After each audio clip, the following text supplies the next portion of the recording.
Welcome to Raging Bullets, a DC Comics fan podcast, episode 459, DC Rebirth Special Report.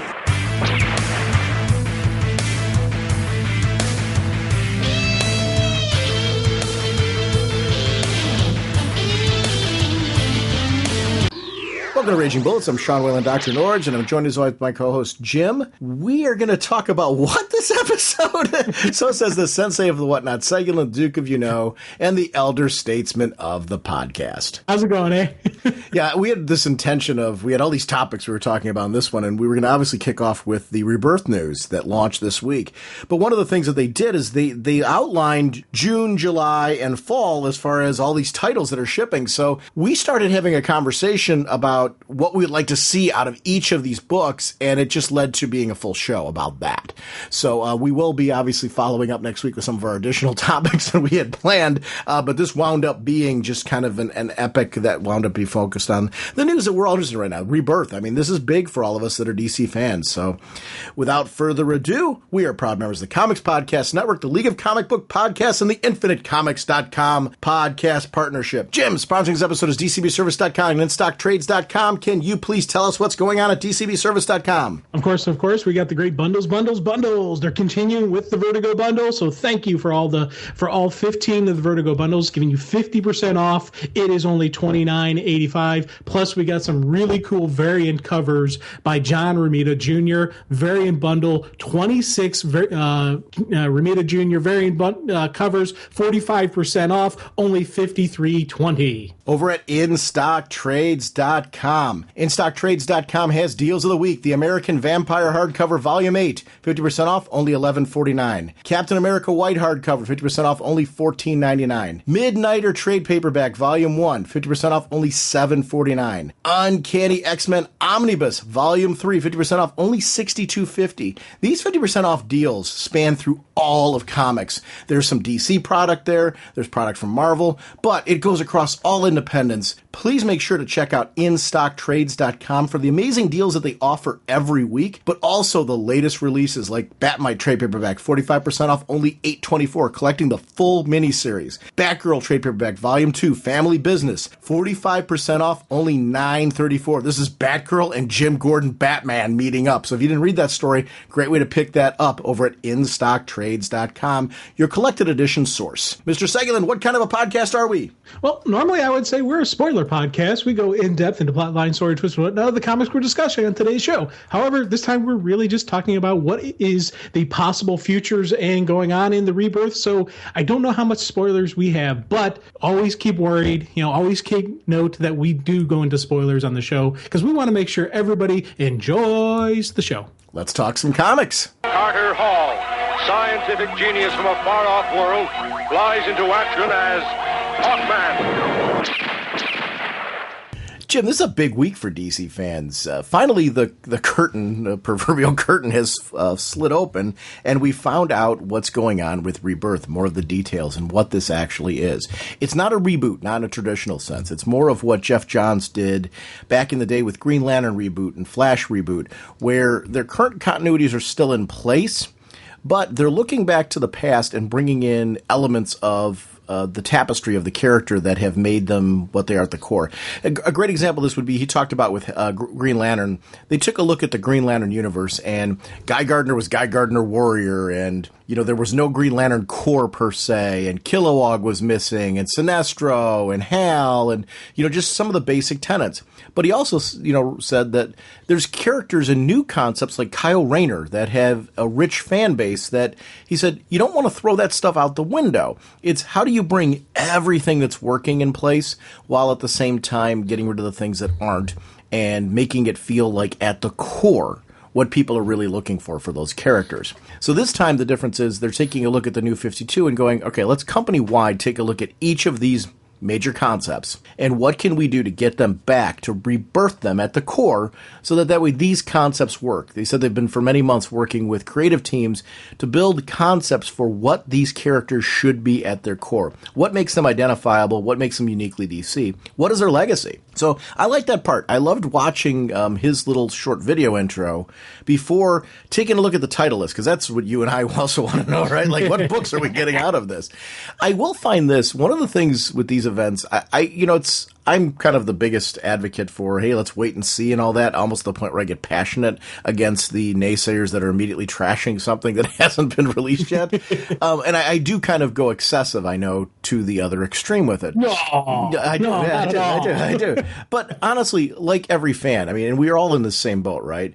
Your nervousness is, I want to like this, and I hope that they are delivering books that just make me excited for my weekly box. I mean, that's why we keep reading these things, because I'm excited every week for this. We're in an era where there's a lot of these soft reboots and relaunches and things like that, and I like long runs on titles. The nice part about the New 52 has been for most of the titles, or at least many of the titles, they've had 52 issues of uninterrupted continuity. Or at least a creative team or two. Like look at Batgirl. They had one Gail Simone, and then they had the new creative team. So there's two distinct runs on that title that were very lengthy. And that's a good thing. There's some definitive nature to that character out of this. Batman, same thing, has enjoyed rich runs. Dick Grayson's Nightwing had a very rich run in this, and then turned into this Grayson book, which also had a rich run that was very story-driven. So there's a lot of characters that have benefited highly from this. Characters like Green Arrow have been interesting. I've enjoyed the various runs on Green Arrow, but I feel that that's a character like we really need to find who the heck is Green Arrow in the New 52, and let's get that to its core and give that book a lengthy run. So I think Green Arrow will benefit from this. Flash, I think, has enjoyed some really good runs. Green Lantern's enjoyed good runs. I mean, there's, most of the characters overall have been pretty good, but sales numbers wise, obviously there's some titles that aren't performing where they'd like them to be performing. So this is an opportunity to really get the readers back in at the core to some of these titles. So let's talk about some of the June releases. I'm just going to go through the June Rebirth specials first, and then we'll talk about the number ones. So in June, in Rebirth, we've got, let me do that and the number ones if I could. So in June, we've got Aquaman Rebirth, Batman Rebirth, The Flash Rebirth, Green Arrow Rebirth, Green Lantern's Rebirth, Superman Rebirth, Titans Rebirth, Wonder Woman Rebirth. They have new number one issues that are shipping twice monthly: Aquaman, Batman, The Flash, Green Arrow, Green Lanterns, Superman, Wonder Woman. And new issues shipping twice monthly is Action Comics 957 and Detective Comics 934. Out of those titles, any of the books that have the Rebirth there are getting actually 3 issues that month, it looks like.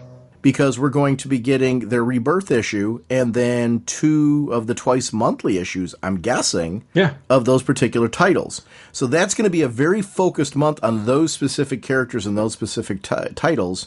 Titans, it looks like, does not have a number one issue that month. Their number one issue comes in July. Superman looks like I'm just looking to see if there's another one in that list that doesn't have a twice monthly schedule. No, all of them have a twice monthly schedule except for Titans, which kicks off the next month. Right. What do you think of that lineup? What do you want from that lineup, Jim? Oh man, there's first a couple stuff. I love the fact that it's Green Lanterns, plural, not just Green Lanterns. So that gets you wondering which Green Lanterns is it going to be. Of course, it's weird when I first heard they were going back to the original numbering for Action Comics and Detectives. I was like, they don't really need to do it. I'm like, oh, okay. Then as I started thinking more and more about it, I was like, that's kind of cool. I'm glad they're going back on those 2 titles, because one, I do want to have Action Comics 1000 in my collection. I think that'd be kind of a neat, place to have issue number 1000, and just going back to the old school, going back to the original numbering and all that. Again, these are they're really 2 legacy ones. Yes, all the other titles have some very, rich and long history, but for me, Action Comics and Detectives just have that, that iconic status. And I think that's I'm glad those numbers are going back to that. Of course, I am, thrilled with what's going to happen. Batman, I've got just stuff flying through my head, and I'm wondering about Superman. Is it going to be the big blue is back? Are they going to secret identity in place? Is it not going to be in place? Where is who, what not is going to be going on with Superman? So I'm the more they're talking about this, the more excited I am getting about this. I know the last time we talked about this whole Rebirth thing, I was like, I just want some more information. Well, this is the kind of stuff I wanted. I want them to give me these little teasers. I want to get the title lists. I want to get this kind of stuff. They're not giving me any spoilers, so I really don't know what's going on. But the fact that I'm getting this info, it's bringing me up, and it's getting me to the point where, like, yeah, this is going to be neat. Now, one of the rumors is that the secret identity is back, which is an interesting thing for me. I don't know for sure if that's the case. That's one of the rumored things. So I do want to clarify that as far as I know, that's just a rumor. I would love that to be story driven. Although, did you hear Jeff Johns? He talked about that 80-page special that's coming out. Yeah. And did you see the video where Jeff was revealing this? Well, I saw, yeah. So he revealed the first line that there is some voiceless, being from the nether that's saying, "I love this world, but it's missing something."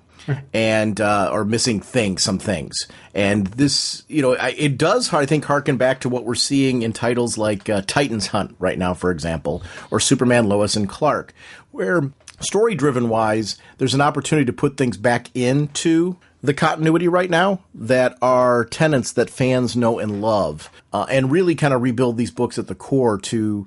I think it's really important to not alienate your fans that have jumped on for the New 52 and are loving it, but also kind of take a look at, we lost some fans along the way. What do we do to bring them back in and make this feel like home for them again? If that is the goal of this event, which is everything that on paper they're presenting, this could be a really strong move because they're embracing what has made DC rich if they're doing this and pulling back in your elements that people were kind of turned off by. Hopefully putting some creators on here that are going to make people go, huh. I do like the announcement of exclusive contracts. You're starting to hear more creators, the names that are popping up, like Tom King having an exclusive contract now.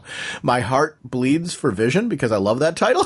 Yeah, I know. Because that book is going to lose him. But by the same token, the DC geeky fan in me is loving the fact that we're going to have Tom King exclusive over to DC on some of the titles that I'm just really digging. So I can't wait to see what he's going to do. He did a really great Facebook post just talking about what he thinks about DC and just the core characters that are really important to him. And, it just sounds like he's a real classic old school DC guy. I think Grayson is a great title. And honestly, I always throw out with Grayson, I forget to mention Tim Seeley, the teamwork of the two of them on that title. I can't pretend to say that I understand how that writing relationship works on that, but they really have done a great job on that title of making Dick Grayson fit into a spy world, but not lose Dick Grayson. It's the world is adapted and changed because Dick Grayson's a part of it. Dick Grayson hasn't adapted or changed because of the world.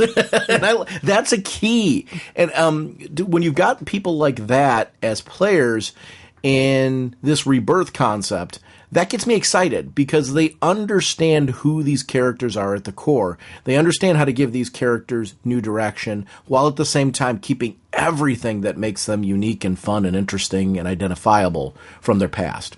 So that stuff has me excited. I'm sorry. Good. I think the key with him for me actually is you see what a fan he is of the character of the characters plural, but especially with Dick Grayson with Nightwing and just what a fan he was of that. So it's one of those things where he was going to honor the character, and I think that's going forward with him in his writing.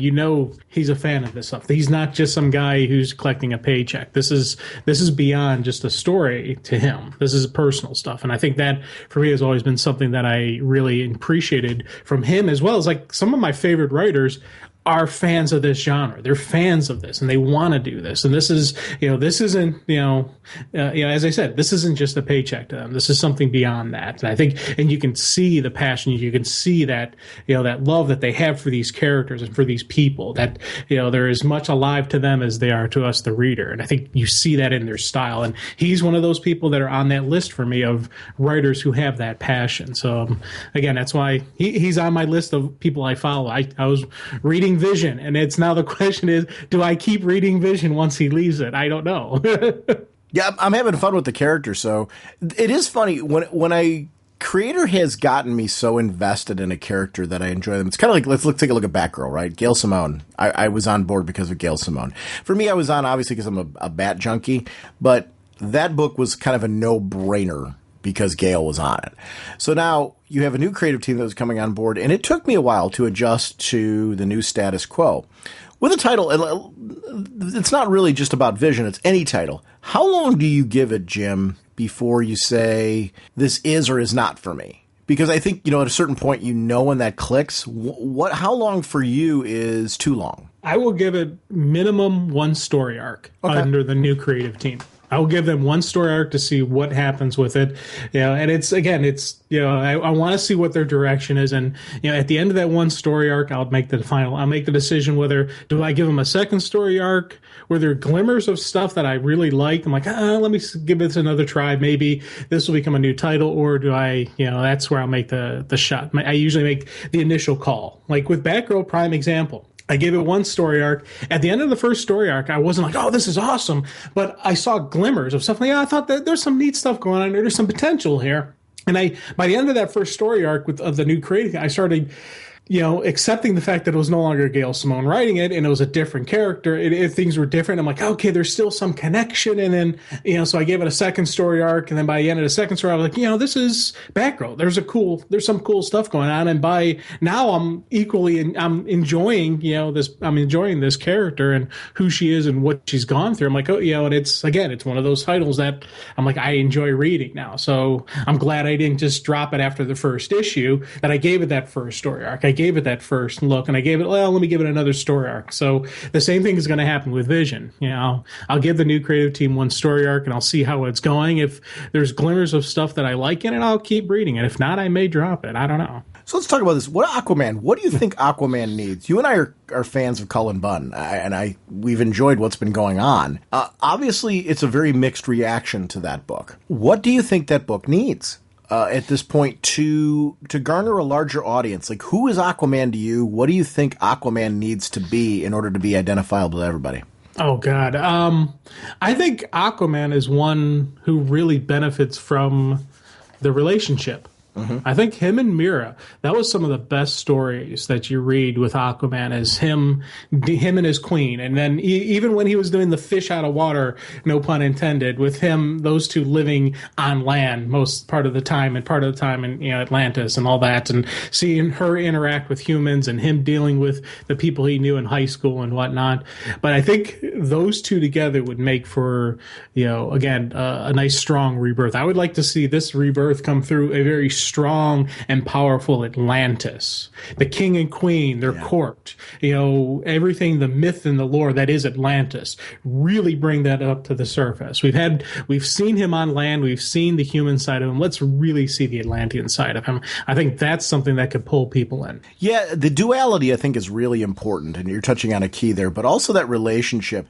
It's funny. I talked many times on the show, obviously, about the fact that I'm a Hawkman fan. We don't really have a Hawkman title right now, but a lot of what I like about Aquaman and Mira is the same thing that I like about Hawkman and Hawkgirl. Kendra Saunders was actually the Hawkgirl in JSA that really first started getting me excited about the concept, and they brought back Carter Hall. The thing that I think really struck me about Kendra was her strength of character, the character development. Kendra was really well defined, and she wasn't just some drone that Carter's back, I'm in love. It didn't work that way. It's actually a lot of what Legends of Tomorrow and The Flash kind of compressed this, but they did a good job with really, I think, nailing all the beats that are really important to me. So if you're watching those shows right now and have dug what they've done with the Hawks on those programs, it's a lot of what I like about Aquaman and Mira. That relationship. It's really important that you remember Blackest Night and that whole event, and then Brightest Day. Mira became a superstar in all of that. The great part about her is she is not an Aquaman clone. It's not like the female Aquaman. She's got her own power set, her own backstory, her own belief system. And these two love and respect each other because of the fact that they see the strengths of each other in that relationship. It's a lot of what I like about the Hawks. And I think that works in there. So your point about that relationship being something that's important to you, I think is really great. I do want to see more of Atlantis. I want to see more of him interacting with the surface world as well. The trouble, I think, of trying to be in both places, because you are a king in one place in this vast underwater kingdom that is larger than Earth, than the land, I should say, on Earth. So you've got a much larger kingdom to potentially deal with than people do on the surface world. But yet you are a part of both, and you're a Justice League member. Seeing him deal with that kind of stuff, I think, is part of his strength. I also think with him, you have to find a balance of, you want to make him badass, but at the same time, he needs to feel like a hero. I think sometimes, when you screw too far with the Flash on that, what makes the Flash cool and fun is lost. Aquaman's the same way. Aquaman should not be underwater Batman. And I think that's really an important part of that one. You don't want to lose that part. There should be a relatability to Aquaman that feels very different than a relatability to Batman, because Batman, one of the cool parts about Batman is you can't really relate to him. You relate to Batman through his supporting cast a lot of time, the Robins, right? There are kind of linchpin into it. Whereas I think the Flash and Aquaman are a little bit more identifiable and relatable in who they are as people.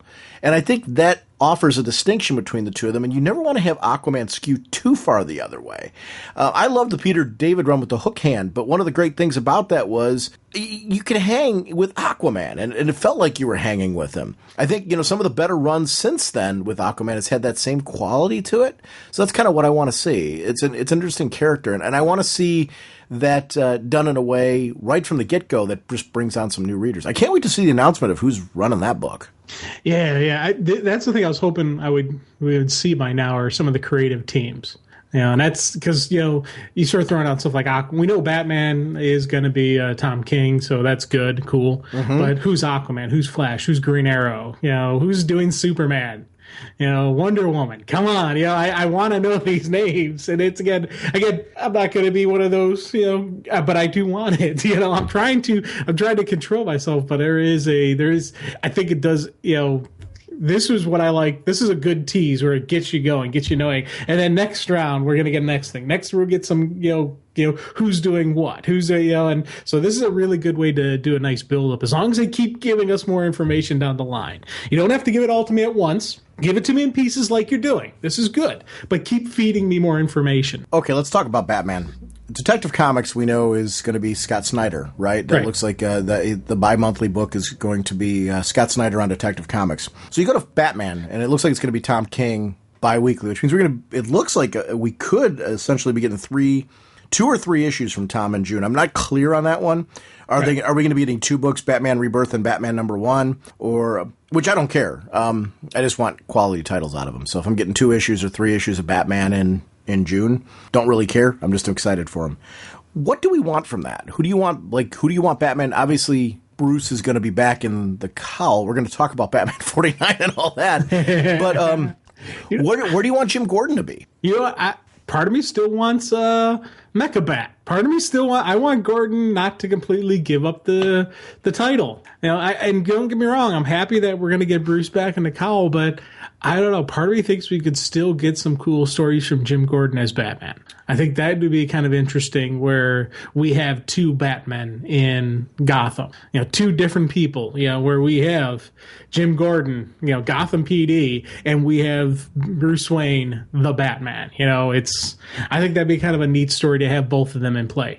I don't have an argument against that. I'm not, because I'm really loving Jim Gordon as Batman, so I don't really have an issue there if they go that route. Here's, I guess, my thing with Jim Gordon is whether he's in a bat suit or he's police commissioner, whatever his role is going to be, I do want a prominent role from him. And I would like to see some of his experience. If he's not Batman, I would like to see some of his experiences bleed over into where Commissioner Gordon goes from here. Yeah. If he's going back to commissioner, I'm making a big assumption there. But if you're looking at Rebirth, right, there's a good possibility this is going to be a rebirth of Jim Gordon as police leadership in Gotham, right? That maybe that might be a thing. And I don't have, what you're saying, and I think you and I are kind of on the same page of this one. I really digging Mecha Batman. If they do 2 Batman, I think that is very workable in a storytelling situation, especially with the nature of how Batman works. We saw it with Batman Inc. You had 10 billion Batman, so you can get away with this and make it work. And good writers with good story concept can make that work. So I'm in. I'm just curious to see what direction it goes, and I want to see a prominent role for Jim Gordon, whatever it is. Yeah, and with me and Gordon, obviously, if they're not going to make him Mecha Bat, I do want to see him in play. But part of me would really like to see him not as commissioner. Really? Not because I got anything against him as commissioner, but I would like to see him go back to being a Detective Gordon, going back to being part of a special task force, saying, okay, I'm not in the bat suit anymore, but I'm still a beat cop. I'm still on the, my feet are still on the ground, and keep the current commissioner, keep all that in play, and have Gordon actually take a part of a special operations unit. Him and Harvey and the people who are right now Team Batman actually make them a special operations unit and do it that way with him, where he's interacting and he's actually doing detective work and he's, still physically, throwing down. I think we're going to see that if he does go back to a police role, regardless of whether he's commissioner or not. Because I think that's going to be a role for him. And I get what you're saying. I actually like your concept there.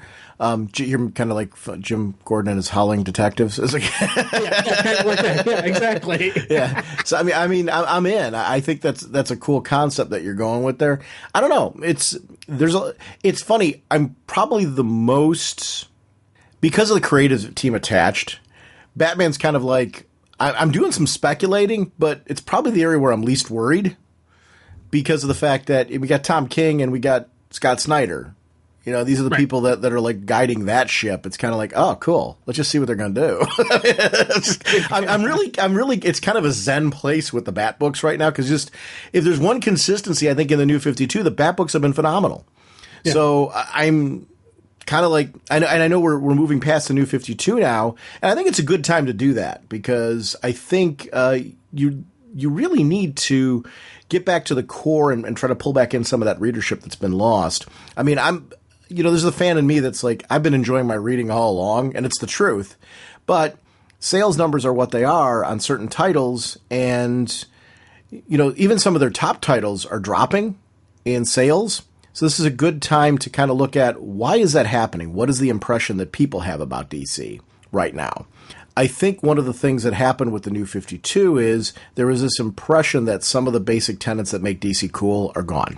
People, I think, jumped ship early on certain books and didn't give them a chance. I don't think that's the total story or fair story in all the titles, because along the way, they did put back in a lot of the mythos and did a really good job of putting it back in a lot of the titles. Not every single one, and you've seen which titles have kind of come and gone.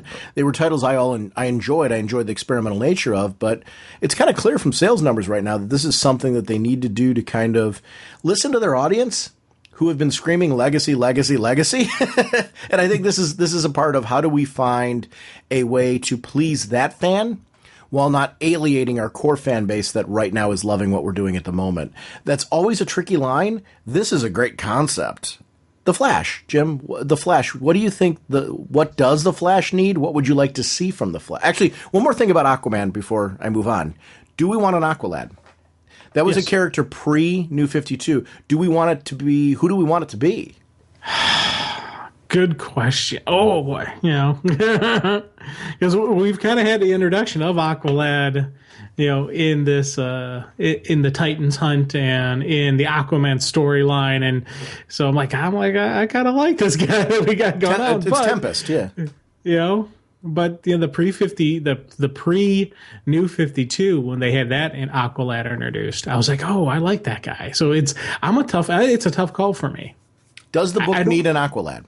It does not need one, I think the story, the story we're getting is a solid story, and there's a lot to go with. But again, keeping with the richness of what is Atlantis, I like that character. I like him being part of the supporting cast. I like him being in the mix. So that's why I say I'd like to see him, but I don't think we need him. But again, I'm looking for big dramatic Atlantis story. I want more of the Atlanteans in play. I want a cast. I love the Aquaman. I love Arthur and Mira's story, and I want that. But I do like all the extra supporting cast. So he's one of those supporting cast characters I'd like to see around.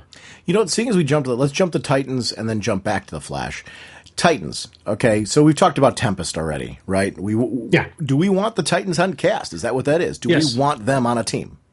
That's what I'm hoping Titans Rebirth is. I want Titans together. I want get the original school back together, and at the end of Titans Hunt, lead this into it and figure out this is where it's coming from and whatnot, and just go with that. That's for me. I'd love this Titans cast to work together, and I don't know the logistics behind it or how they're actually going to pull them all together, but right now where it's at, I'm very happy with Titans Hunt, and I'm thinking in my head that's where I'm thinking this is going.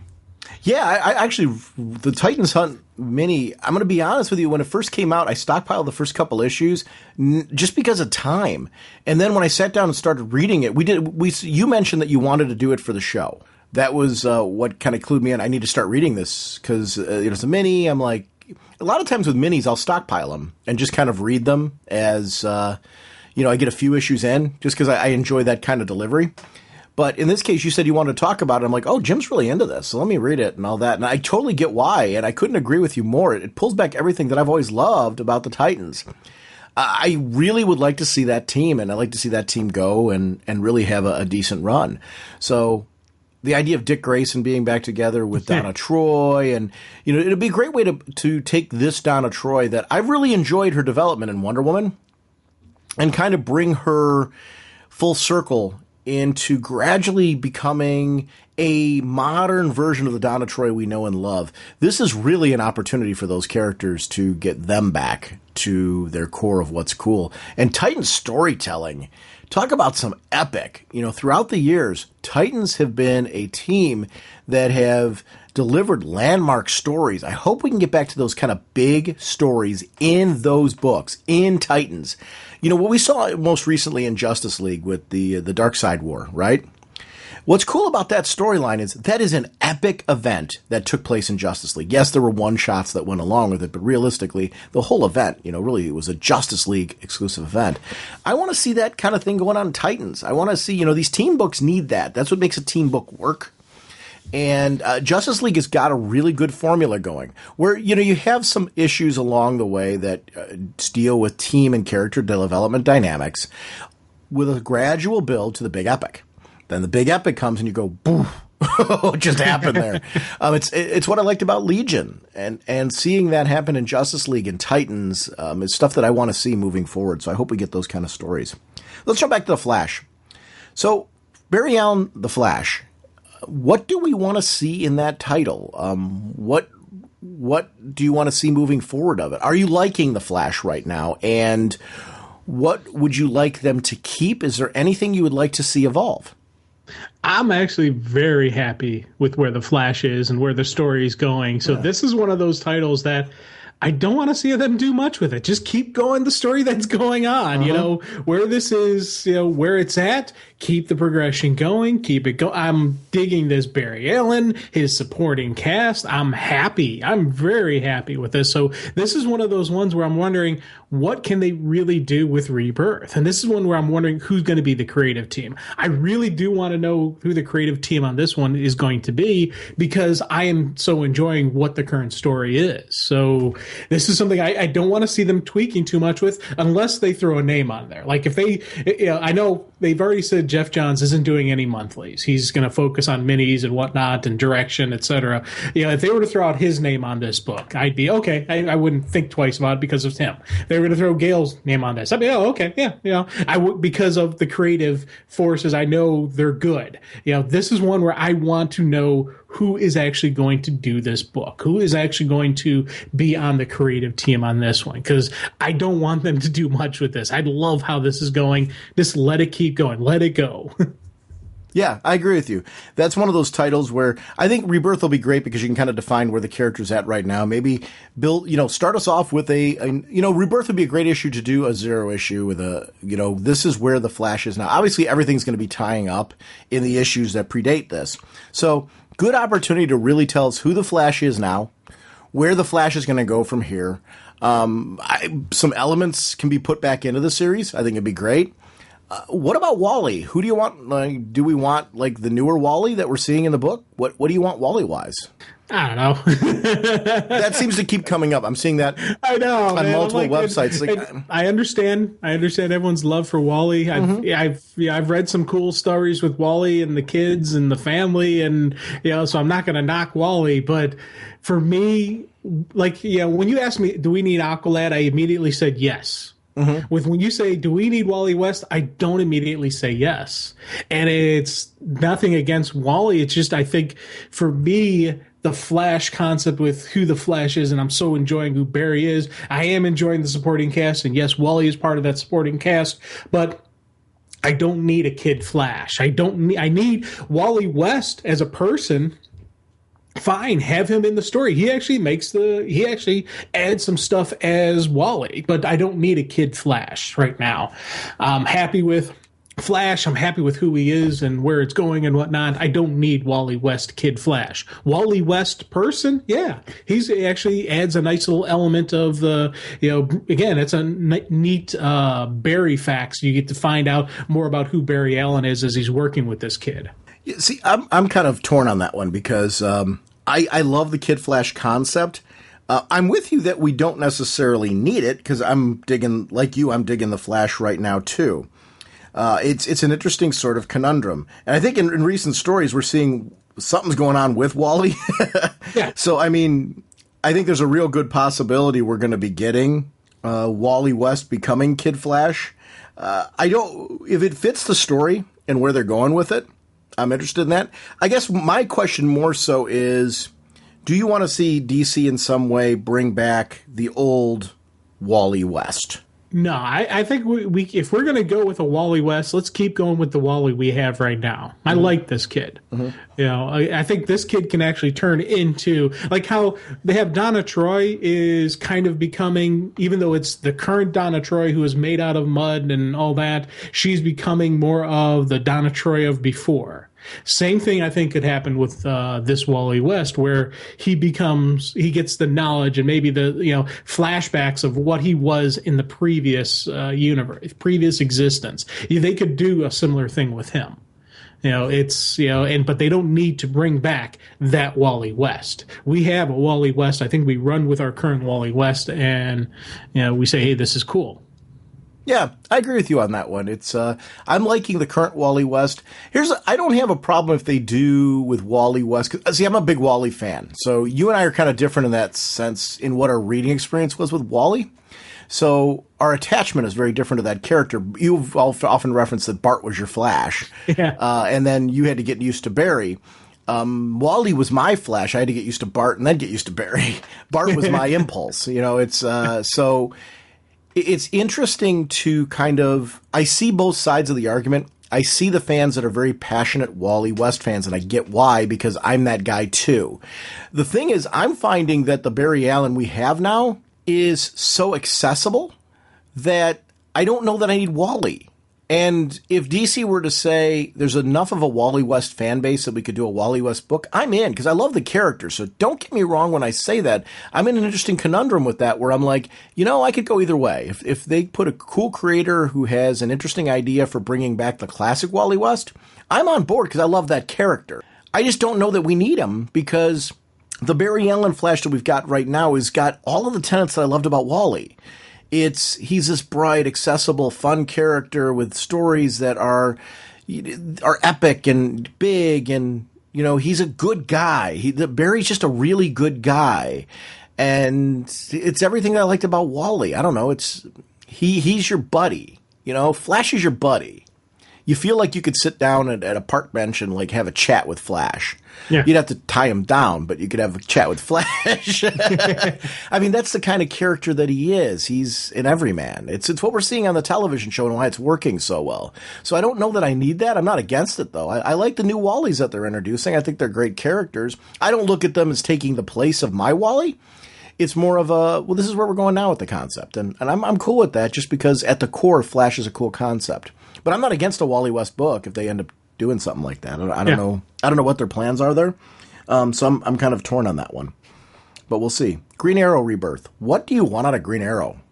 I really want Team Arrow back. And what do you see as team? What do you see as? What do you see? And I don't mean to cut you off. I apologize. Yeah. I think that's a big term though that you're talking about. Team Arrow. Yeah. So what is Team Arrow in that? What do you want to see from Team Arrow? Okay, I want him and we're already seeing him and his sister working together, kind of. Mm-hmm. Where we have Werewolf Arrow right now, and it's a cool story. So I'm not dismissing it or anything, but he's off on his own. He's dealing with this, and every so often he keeps getting messages from his sister. Hey, when are you coming back? When are you coming back?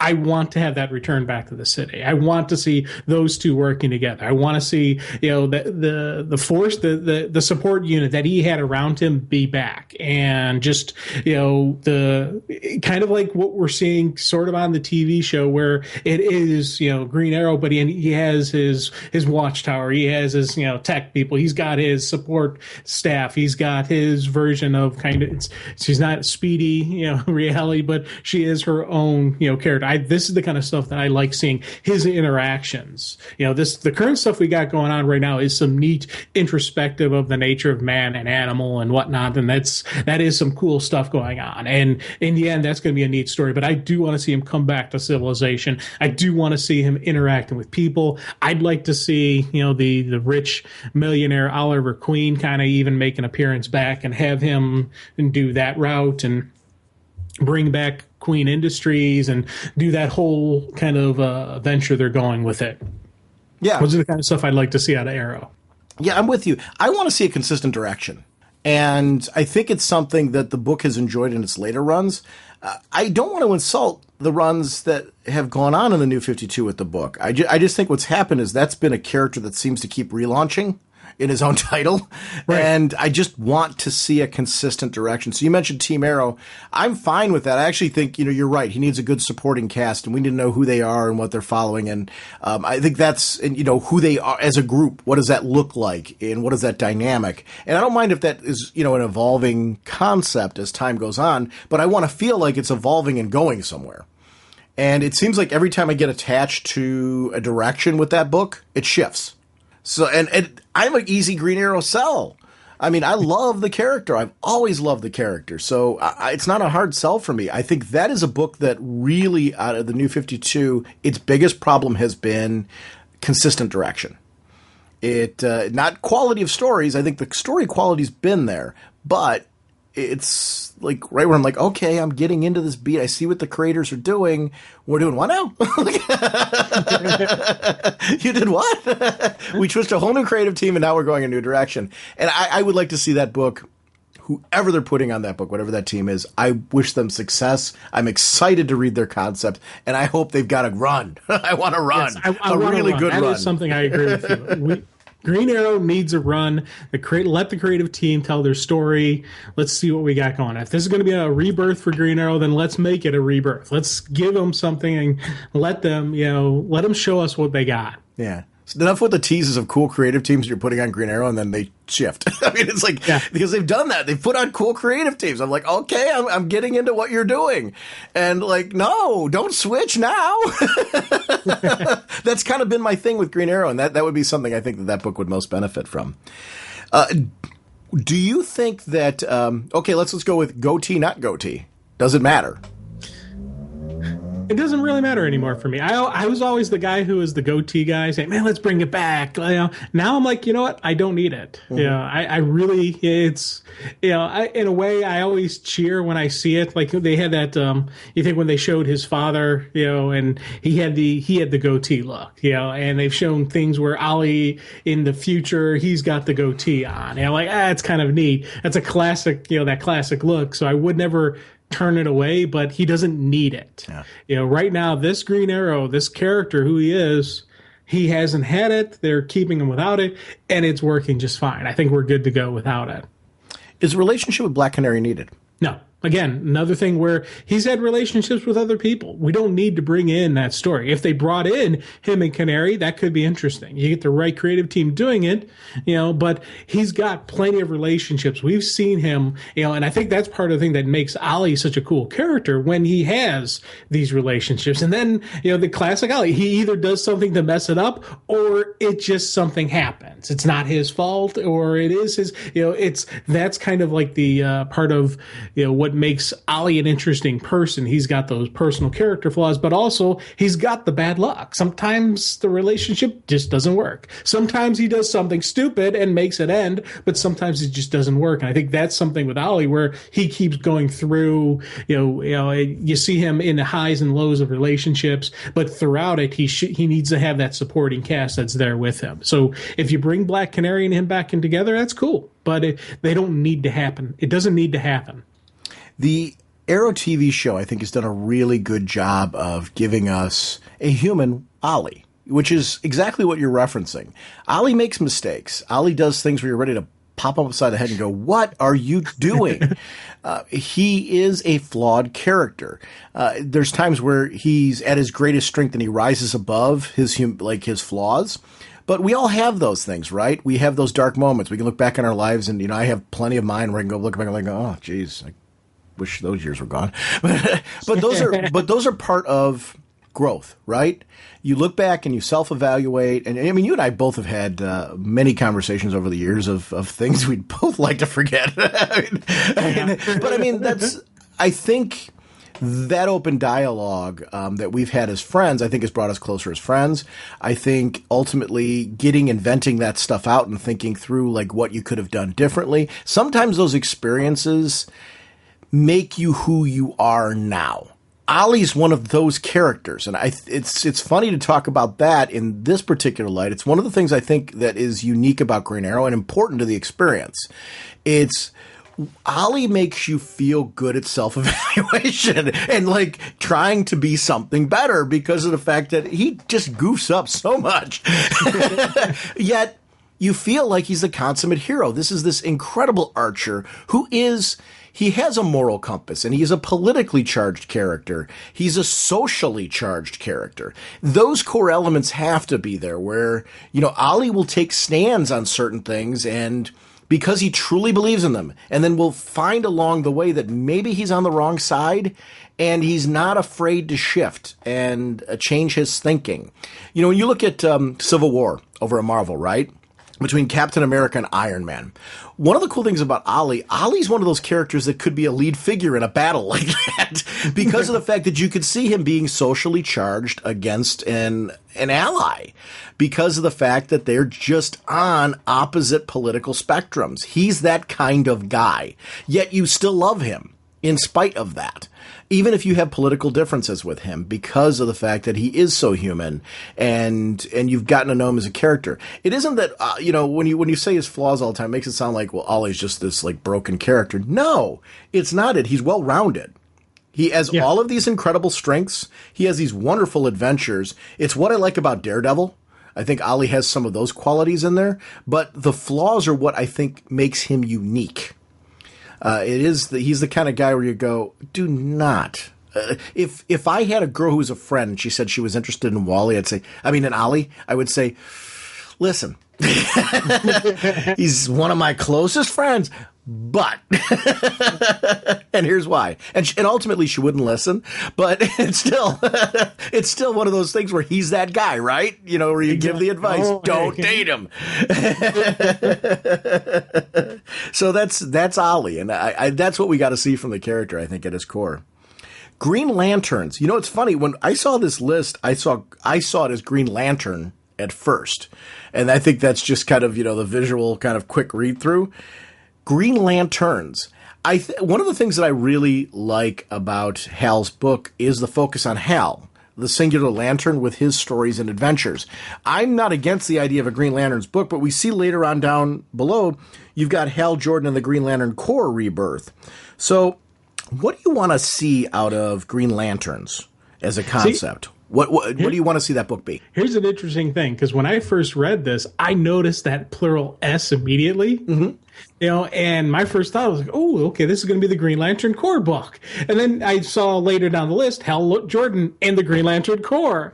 I was like, ooh, this is going to be interesting, because now, which Green Lanterns? And part of me, is this the Earth Green Lanterns, where we're going to get the different characters in the story, where we're going to get Kyle, where we're going to get my man John, where we're going to get, I don't know who else, we've got a lot of Earth and Green Lanterns. Or is this going to be other lanterns out there? Is this going to be members from the Corps? I think, it's kind of, it's one of those things where I'm kind of very curious, excited, wondering, with the two green books, especially the one has Green Lantern Corps in the title, but that's Hal Jordan and the Green Lantern Corps. So does that mean Hal's going back to taking over being the leader of the Corps?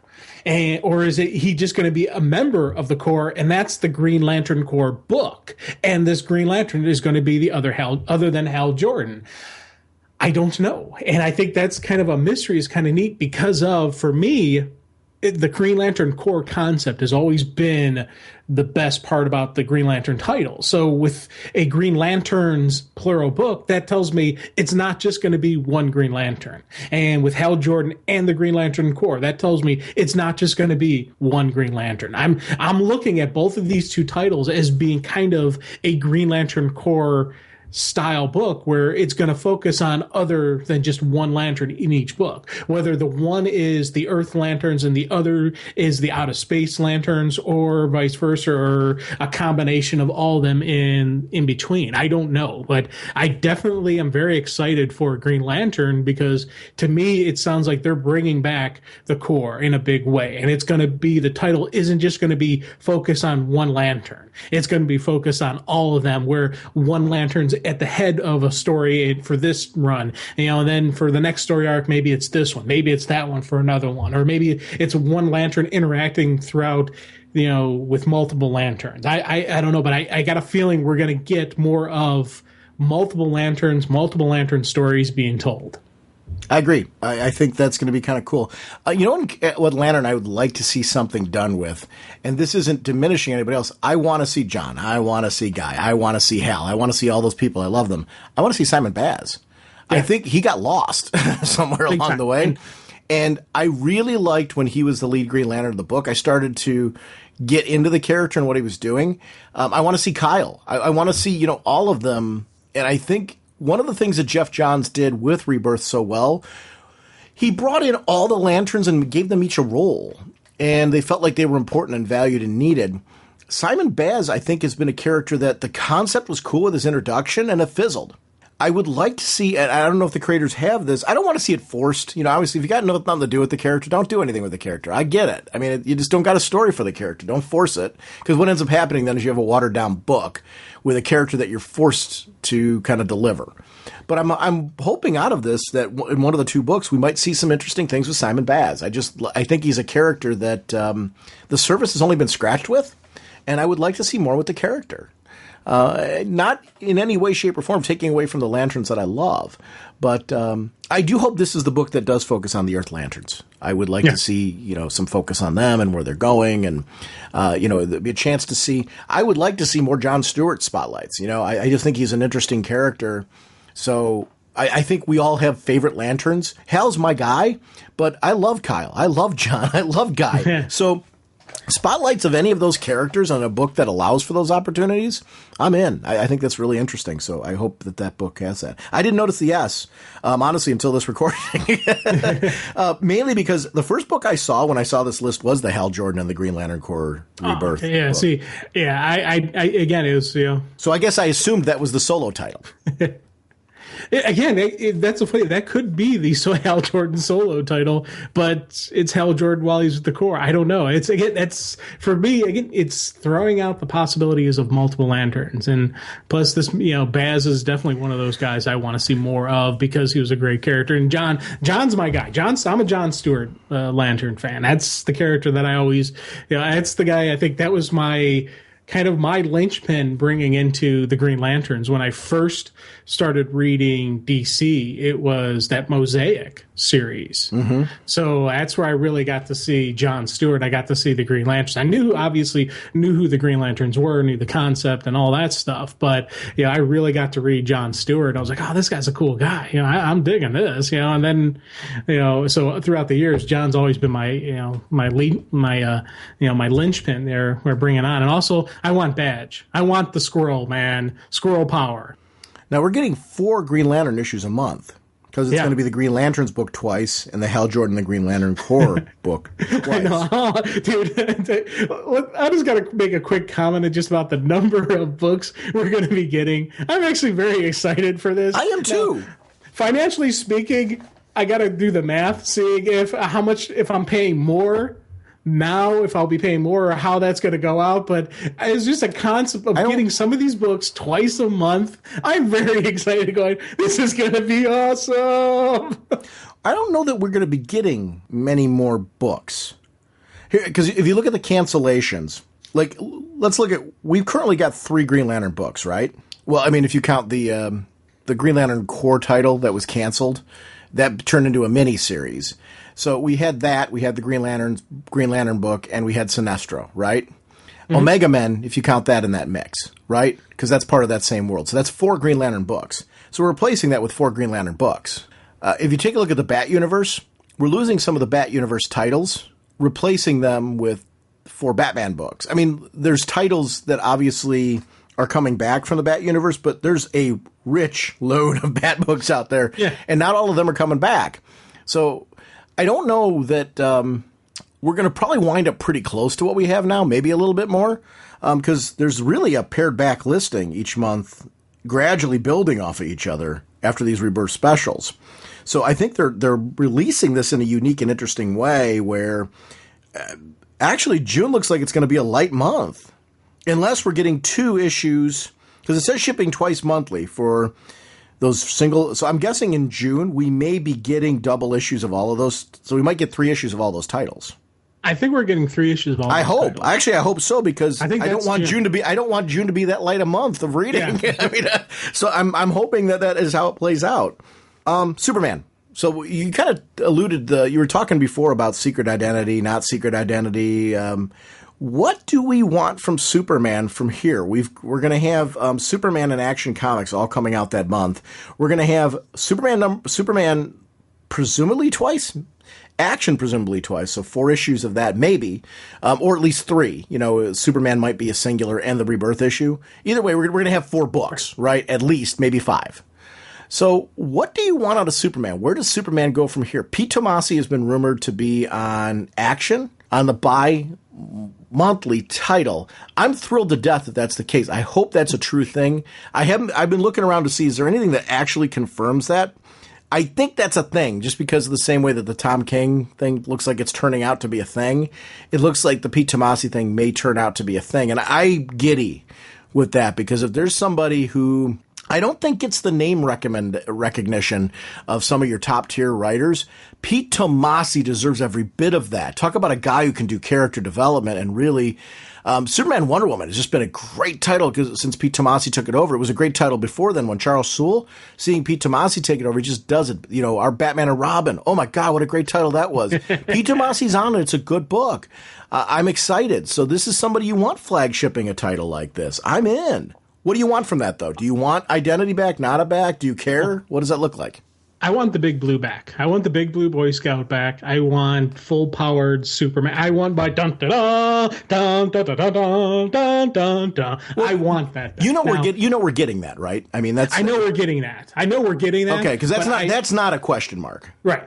That's my main thing. That was the main thing I want back. Now, with the secret identity, I always did enjoy the secret identity.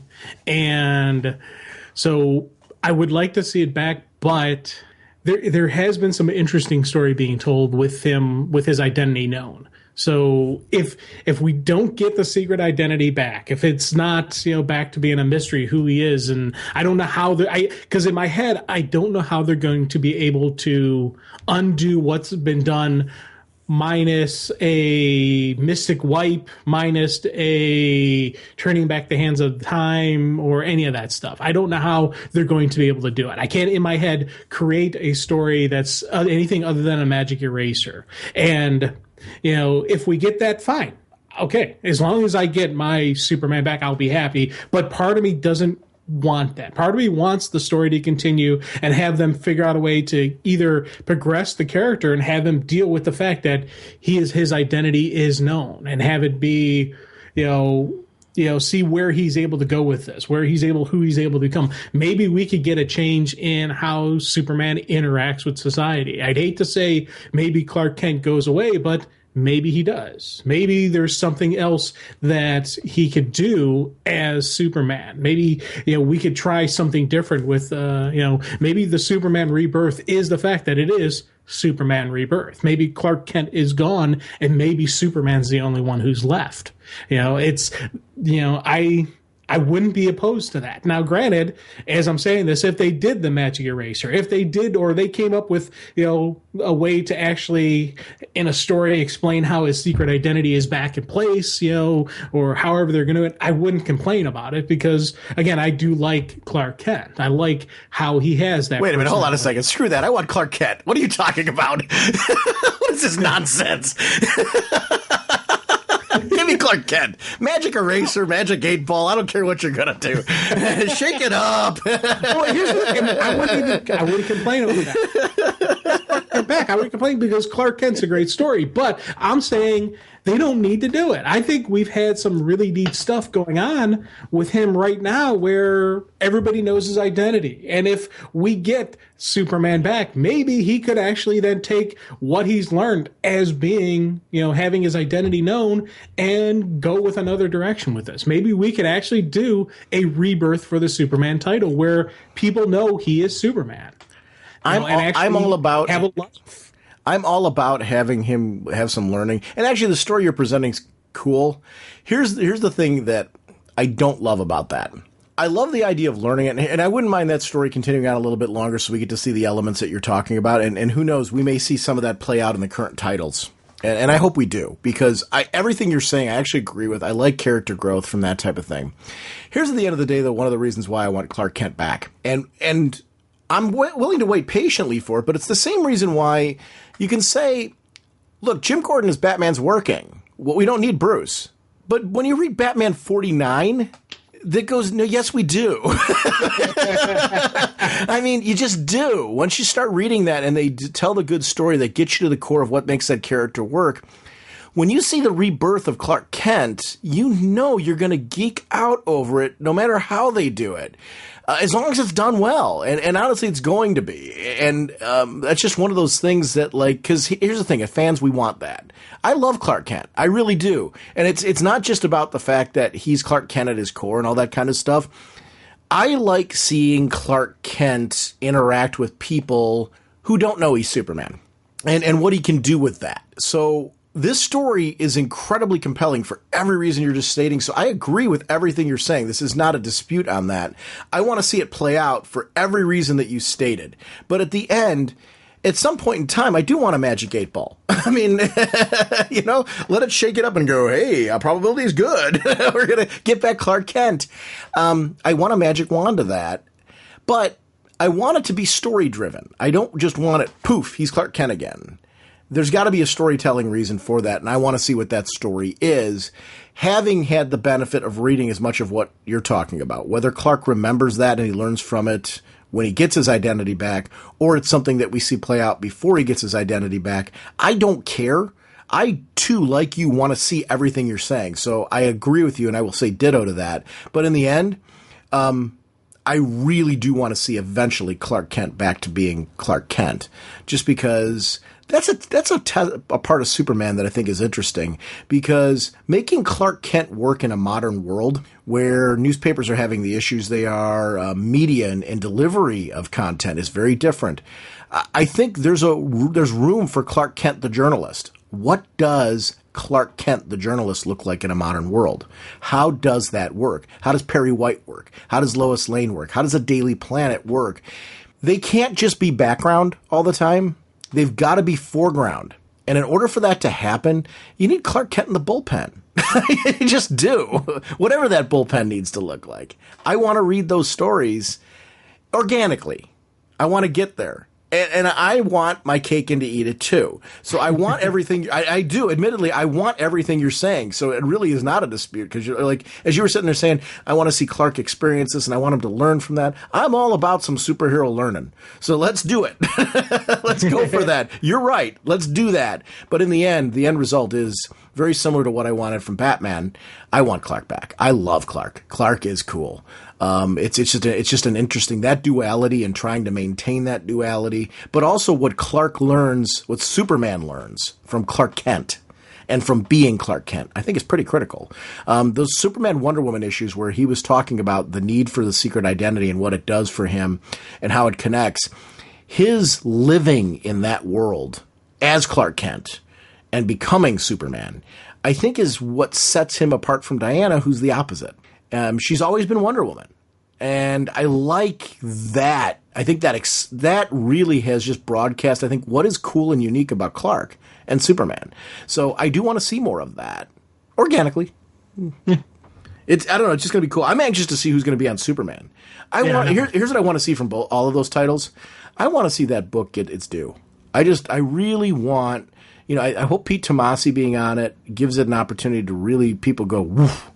With the movies coming out, it's the timing. Really, I wish it was almost a month earlier. Go see the movie. Plop. Here's your new Rebirth. I know it's close, but it's almost, to me, Rebirth.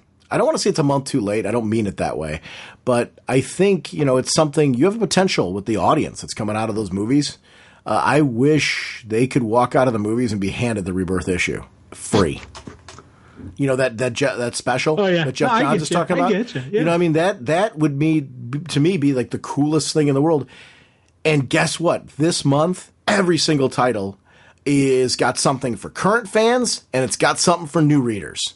And we're not throwing anything out the window. So for current fans, it's not like you're getting this like unidentifiable relaunch. You're getting everything that you've been currently reading, plus we are doing what we did with Green Lantern Rebirth and kind of bringing all the toys back and identifying the way you like. But for new readers, hey, this is what you should be reading now, and it's cool. That would be a geek out for me. The timing is almost, I wish energy-wise that the timing was a month earlier, just because I think there's an opportunity to take advantage of there with the big movie coming out. So, Wonder Woman Rebirth. What would you like to see from Wonder Woman? We've seen two different creative teams on that title. I think that's a great book that's benefited from having only two creative teams. I've really enjoyed what they've been doing. Do you have a preference as far as style in those two teams?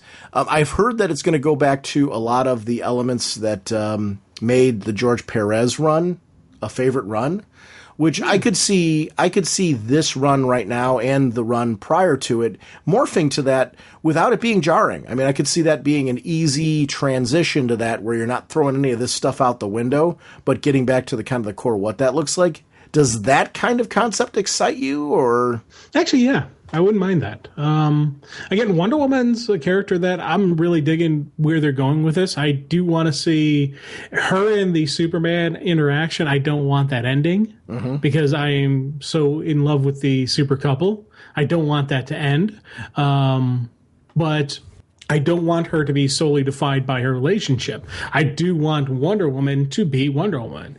I've digged the fact that she was, the god of war, that she is the daughter of Zeus, and everything they've made this character be, where she is now the queen of the Amazons. And she does have that responsibility of the Amazons, but she has the responsibilities of being Wonder Woman. She's got all this stuff that she's balancing and dealing with. I like that.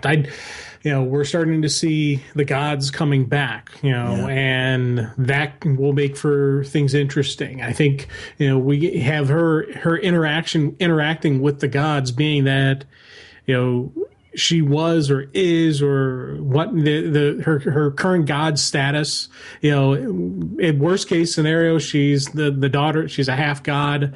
In other cases, she is the god of war. So, what is her current status? Who is she? Where is she at when it comes to that stuff? So, there's a lot of questions that can be raised, and her going in the interactions with the gods and dealing with all that stuff does make for some interesting story. So, I want them to keep going through with what they're doing, and let's see who is Wonder Woman. She's one of those characters that, you don't really need to have her have a secret identity. She is, the whole Diana Prince thing is a neat concept that we've seen in the past stories, but we don't need that with her, and I'm glad that we don't need that. I like who she is, so I want to continue on down that journey.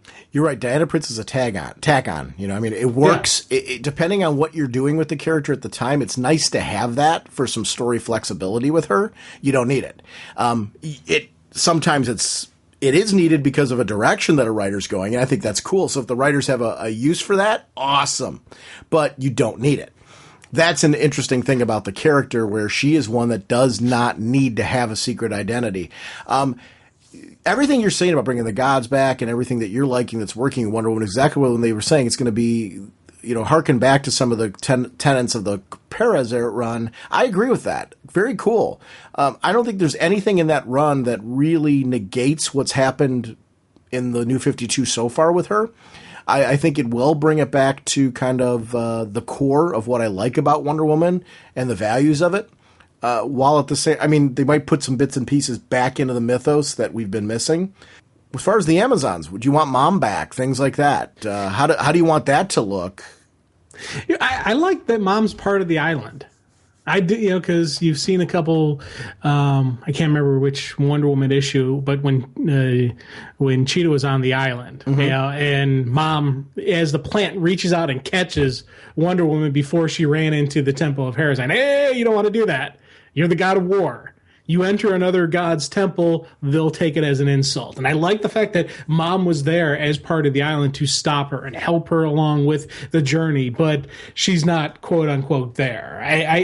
There's a way I like that. Now, if they were, again, you bring back Mom for everybody else and that kind of frees her from her responsibilities as being the queen of the Amazons, I wouldn't have an issue with that, because they could very easily bring Mom back, because her essence, her spirit is still there in the island. So they could bring her back without missing a beat or having issue in a storyline.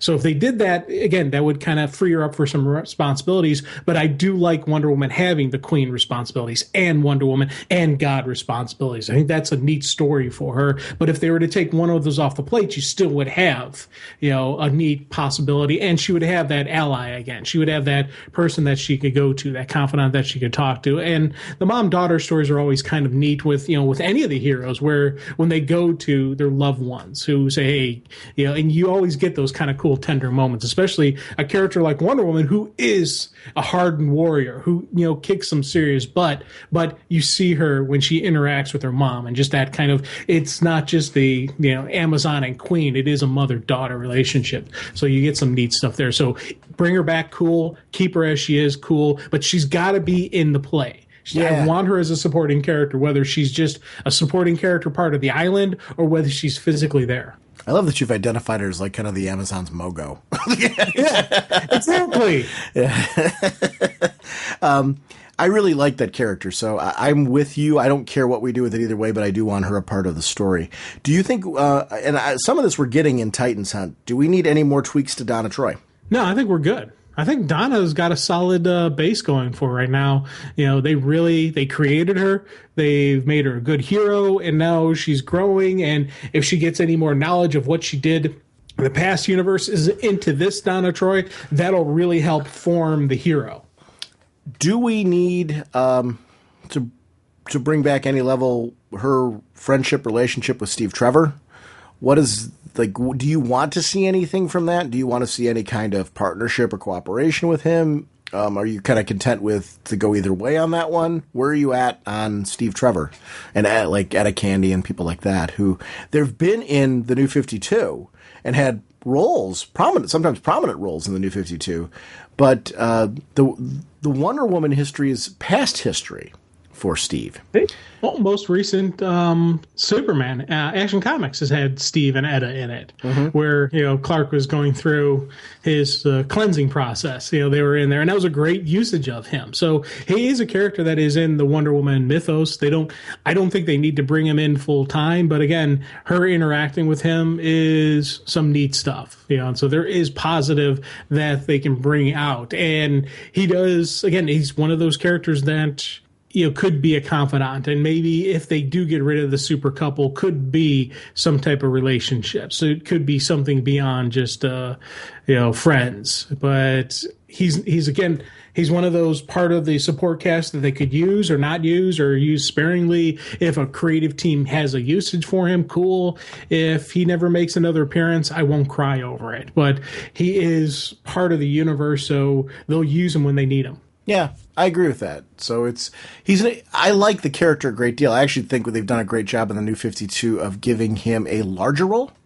I wouldn't mind seeing more backstory on their history, more backstory on Wonder Woman's history, kind of in general. I would like to know more about what's going on with her past.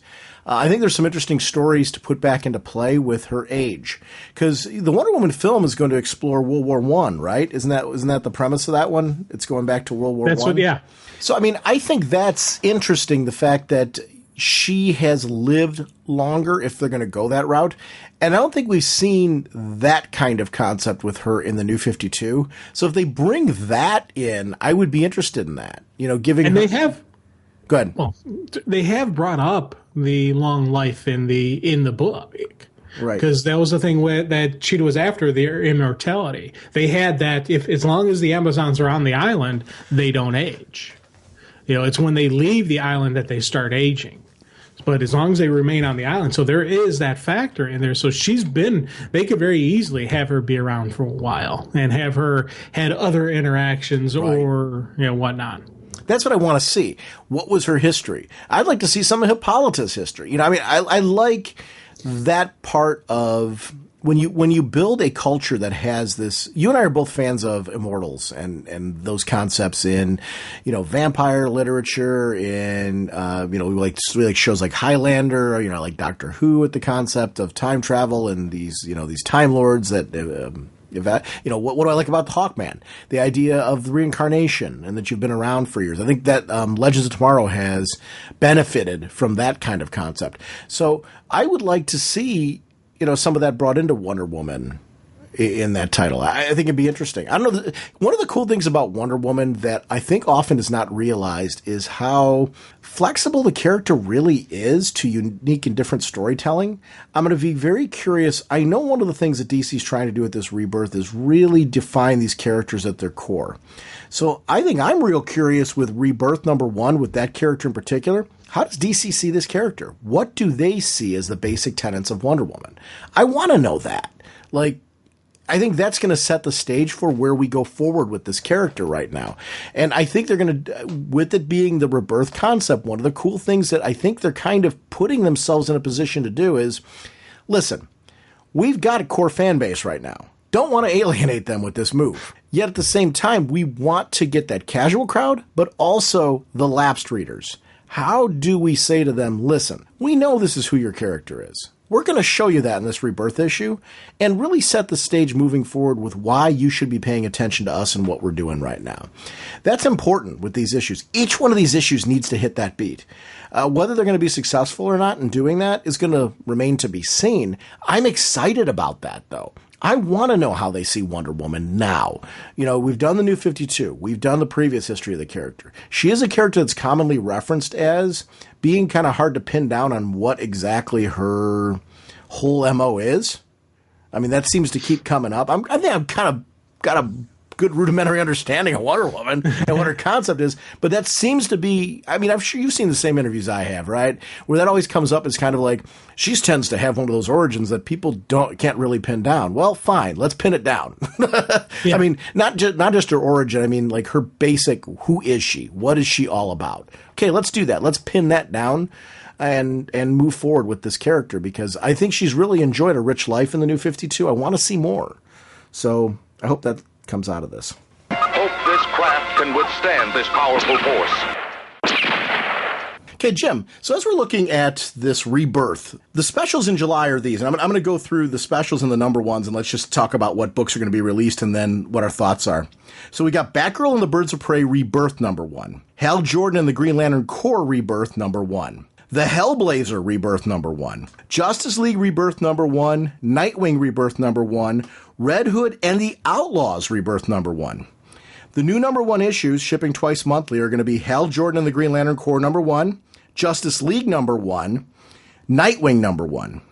Also new number 1 issue shipping monthly will be Batgirl number 1, Batgirl and the Birds of Prey number 1, Hellblazer number 1, Red Hood and the Outlaws number 1. This one interests me, the Superman number 1, Titans number 1. So this is obviously jumping off of Titans Rebirth. So we can skip Titans because we've already had a conversation about that. But let's jump right away to Batgirl and the Birds of Prey.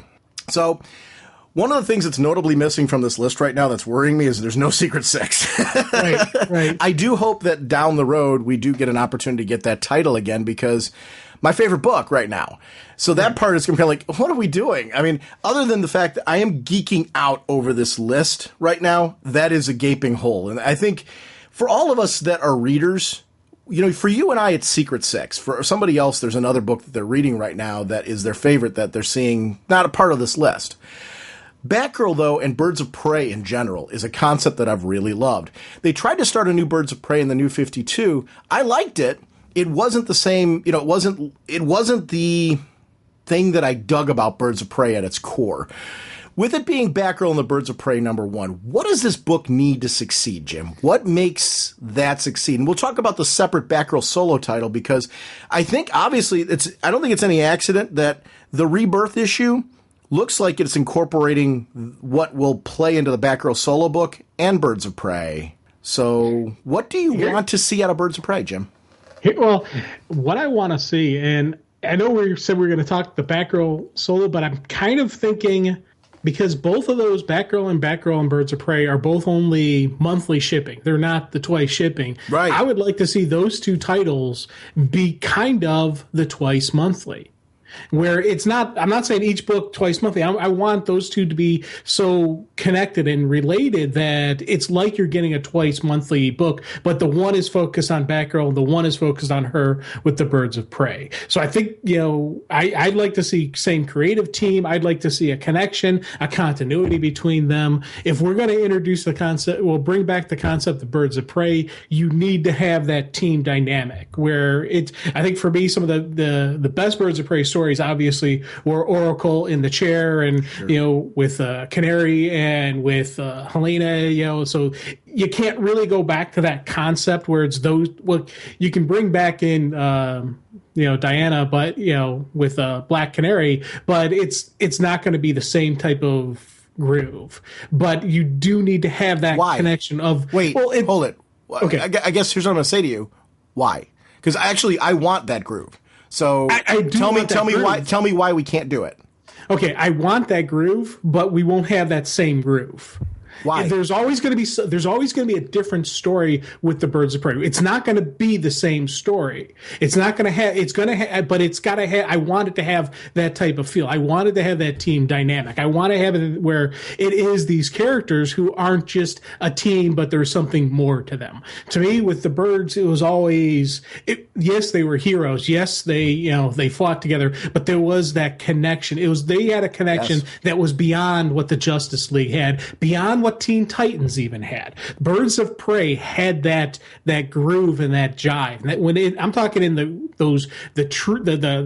core of the Birds of Prey. That was those stories that we absolutely gushed over and we loved. It was because they went beyond that moment of hero to family, and even beyond family, there was just that connection of their strengths, offsetted the other's weaknesses, and they made each other stronger, and they brought stuff together. That's what I want out of Batgirl and the Birds of Prey. I want that where they're lifting each other up, and that's what I'm hoping we get. And I say I hope we get that. It's gonna be a different, than what we got, but it can still be that same type of groove. I think you're hitting I think right now you're hitting the tenets though of what needs to be there, and that's why I'm saying why those pieces need to be there.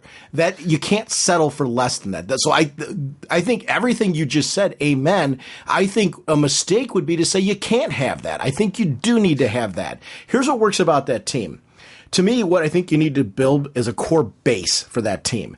Birds of Prey started as it was Oracle and Black Canary. The two of them were a team together. And what worked about that is it's what works about Buddy Cop. What works about Green Lantern and Green Arrow, when they were the hard-traveling heroes. These are two that get to know each other so well. Green Arrow and Green Lantern historically have been like brothers, right?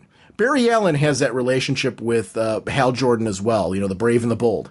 Those type of things. They're like brothers. We like that kind of stuff. It's different almost than the relationship between Superman and Batman, because I think the weight on the shoulders of Superman and Batman is very different, and they are so polar opposites that they respect each other and they have a friendship that isn't brotherly.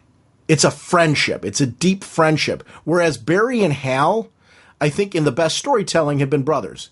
Ollie and Hal, brothers. Dinah and Barbara, sisters.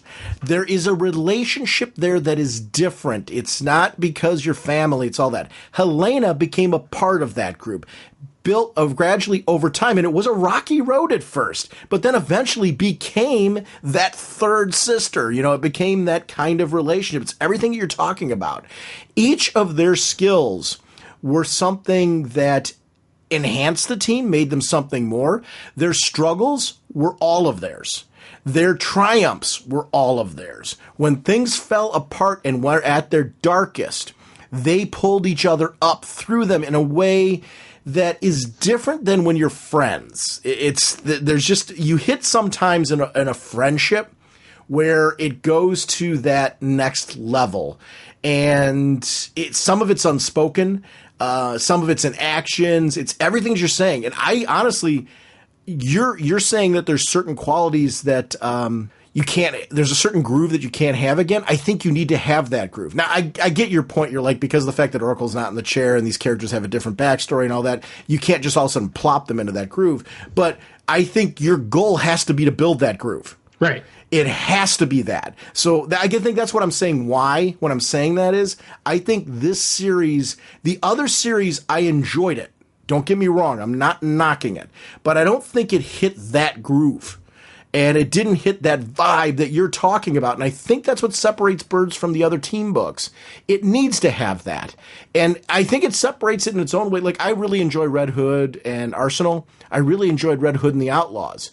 They have a dynamic similar to what we're talking about here, but because of who they are, it will never be the dynamic Birds of Prey has.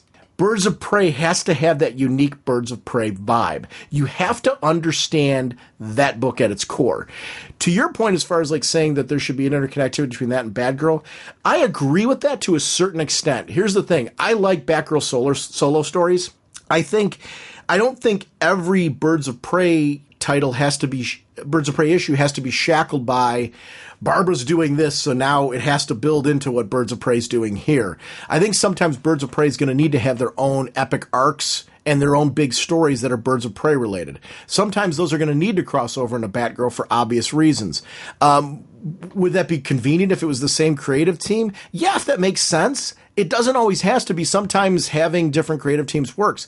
On that one, I'm pretty 50-50. Like, I can see the benefit if you put a strong, like if they announce tomorrow, Gail Simone's going to be on Batgirl and Batgirl and Birds of Prey. Like, thank you, God. And that's the name, of course, I was thinking of when I said, creative team. So, yeah, okay, I'm in. I mean, that's great. But if not, if it's, two different creative teams on there, there's a lot of talent out there. I can work with that. I'm happy with either or, to the point of what Rebirth is. And you're hitting on this, and that's why I'm saying why. I'm really not insulting you by that. if you're going to get to the core of Batgirl and Birds of Prey Rebirth, if that first issue doesn't feel like to me they're building to that groove, that it doesn't have to be there yet. If I don't see that that's what they're trying to do with this book, I'm going to be sorely disappointed because that means they don't understand how to rebirth Birds of Prey. Right. It has to have those pieces that you're talking about. Has to. Exactly. Yeah. And when I'm saying it's not going to get it, I'm saying when you look at, one of my biggest problems I always have with any of these rebirths, with any of this stuff with a creative team story, I always keep looking back to the past and saying, and if it's not the same thing, I'm like, that was my problem I had first with Batgirl. Sure. When they changed creative team, that was my first major thing. It was no longer Gail Simone's Batgirl. She was no longer creating it. And that was the thing that really had me going, and I had to get the groove of that Batgirl. Same thing with this Batgirl and Birds of Prey. I have to get this groove. And I've got to, in my head, accept that it may not be the same groove, but that's the groove I want. That is the groove I need. And that's the best strengths of Birds of Prey. But I do have to lock in my head that it may not happen. Like you mentioned how the last time they had with the Birds of Prey where they didn't completely have that groove, it was still a good book. It was still a good story, but you never really had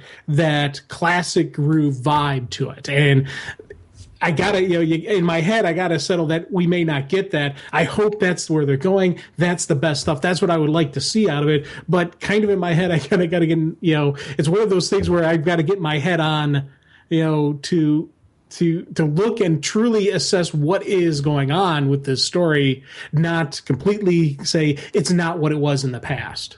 Yeah. I totally get. I totally get what you're saying there, and I think.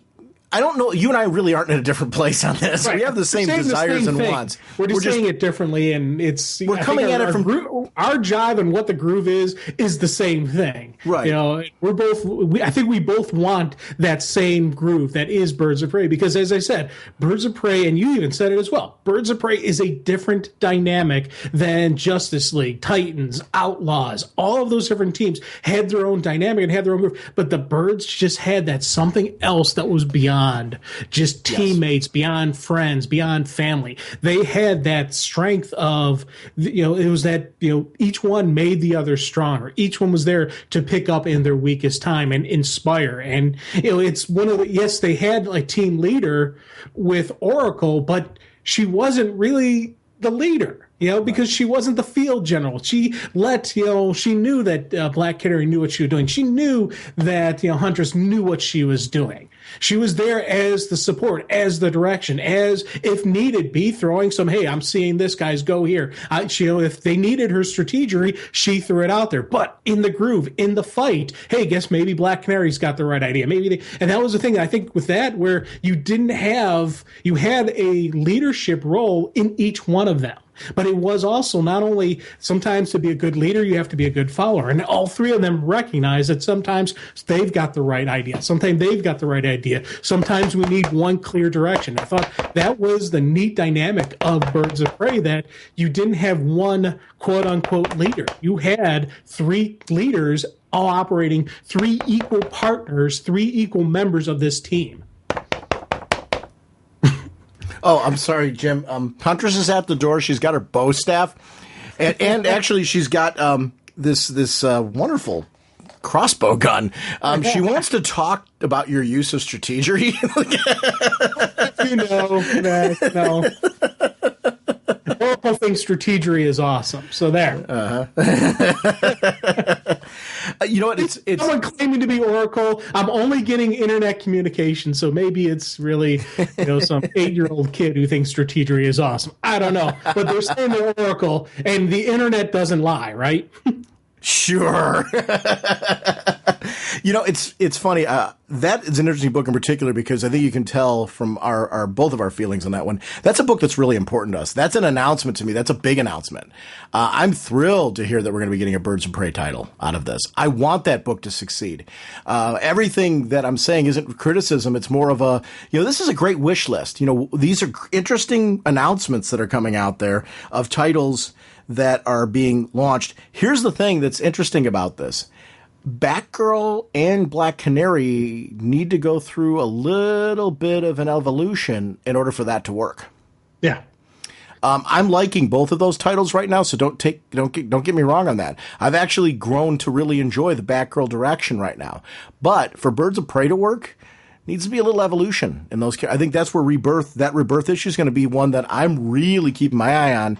Who is Black Canary now? Who is Batgirl now? I want to see their experience get acknowledged a bit more, if that makes sense. So I want that Rebirth issue to kind of show, I don't know if time passage is the right word for it or something, just some kind of, they're ready for the next thing. Because you mentioned they're experienced and how they become like this squad. I think that's really critical to making that book work. They can't look like second tier. They need to, initially they can, they can grow into a squad, but I want some clear, really early on, clear foundation that these girls got it. I mean, as characters, their backstory, their skill set, what they bring to the table is amazing. When we look at Titans Hunt, what's so cool about that? You see the building blocks of what could be cool moving forward, but also of what was so great in the past. You need both of those pieces. With Batgirl and the Birds of Prey, you need to see a direction to get there moving forward, but also those echoes of what made that book cool in the past. I guess we're making an assumption on who the members are going to be of the team. I was just about to throw that out there because I'm thinking, obviously the title's Batgirl and the Birds of Prey, so obviously it's going to be Batgirl. But other options they could throw in the birds would be Strix. Sure. We could get Bluebird. Spoiler. Obviously Black Canary, any and all of the above. By the way, because I want Black Canary. I am going to say right now, Black Canary really should be a part of that book. If I'm going to make my short list, everything you just said, sure, great. Yeah. I want Huntress. But Huntress is on Earth 2. Helena's on Earth 1. Helena Bertinelli, who's Spiral, who has no connection to Batgirl. But she's got a connection to, Dick Grayson, yes. Uh-huh. So maybe, but would she be Huntress? Would she call her something else? I don't know. They definitely could very easily intrigues me. Pull her into the game. That absolutely intrigues me. And here's the thing. What if it was the Huntress from Earth 2? Again, they could, but I don't know. I think, especially with an Earth 2 title, I'm thinking she's going to stay there. But again, you never know. Here's the thing. I would love to see Helena Bertinelli on that team.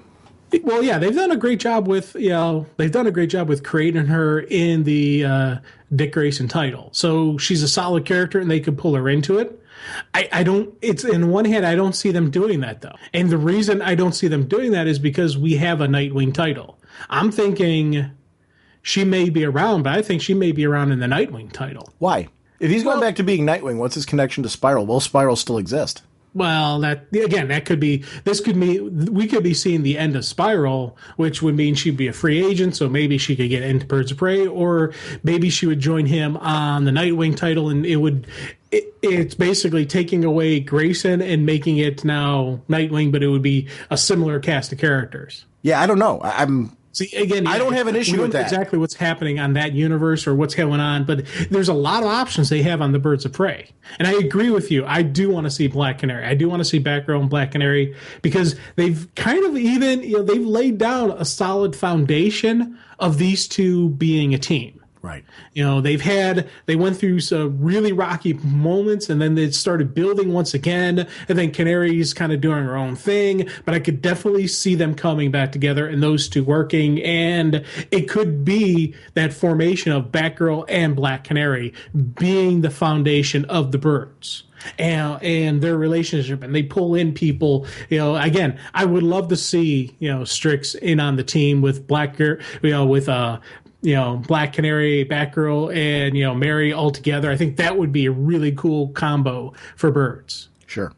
I actually don't have a single argument against that. My wish list would be Helena Bertinelli. I think that would be cool. And that, honestly, that is the geeky fan of me that wants to see the band back together. On the flip side of it, I I'm open-minded. I want to see what's going to, I mean, I am always open-minded with those titles. I have this is right now, what would I like to see? That's what I'd like to see.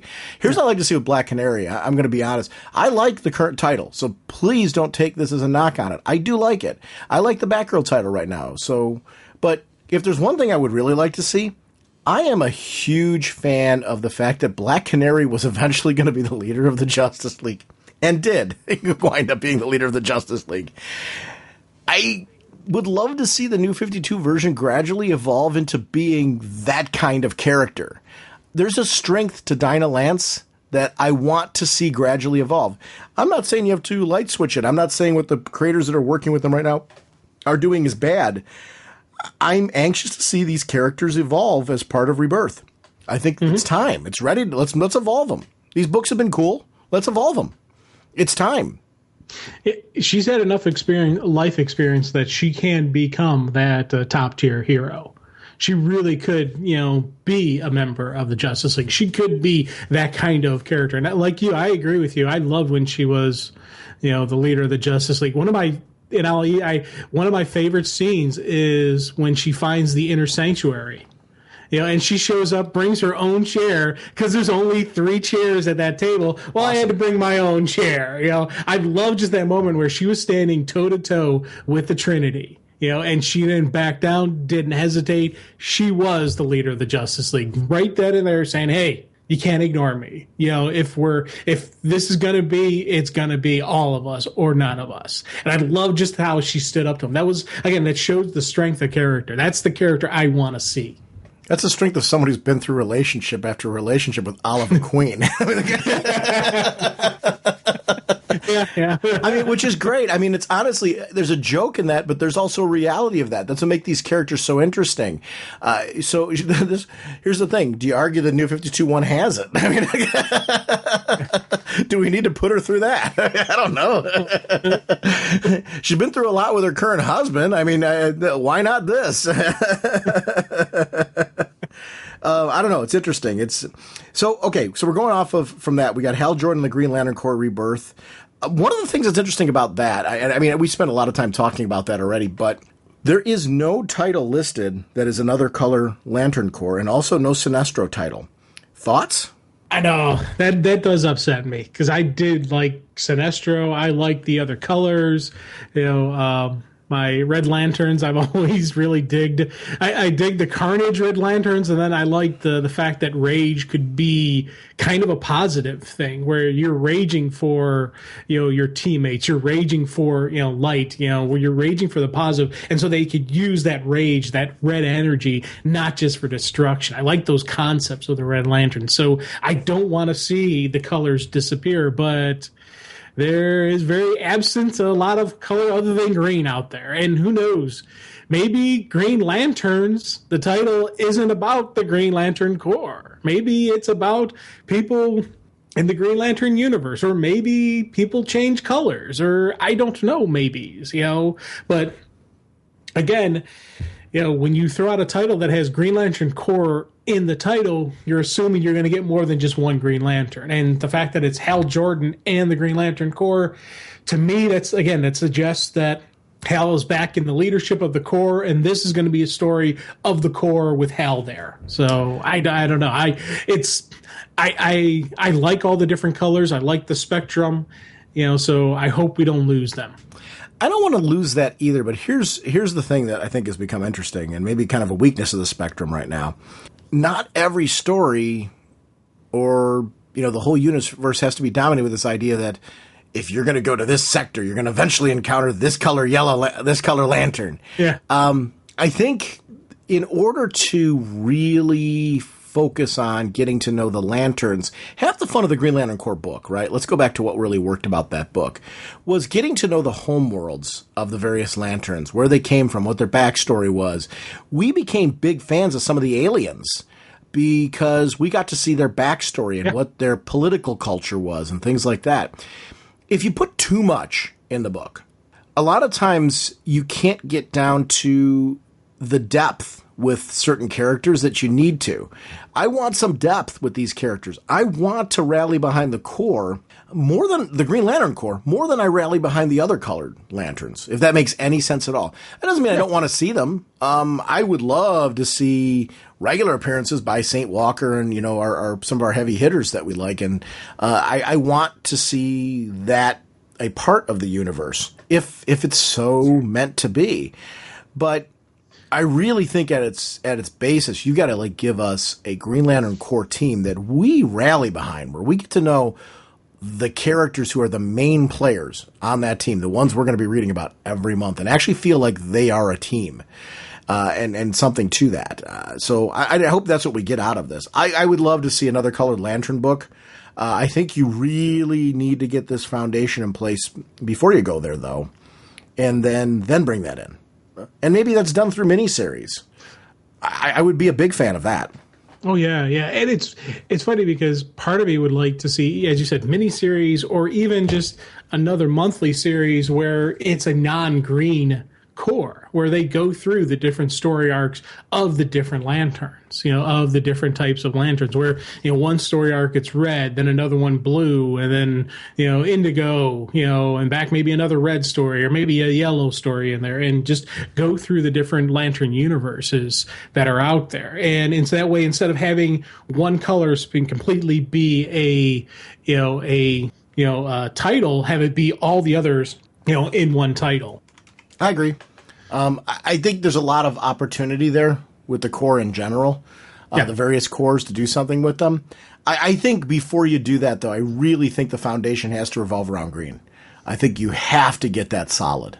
And I've been enjoying it a great deal. I don't know what happened with the other green books. You know, I mean, I feel like we're a little green light right now. Yeah. And I would like to see more of the green. I mean, I really enjoyed the rich storytelling going on in the green, and we seem to have drifted away from that.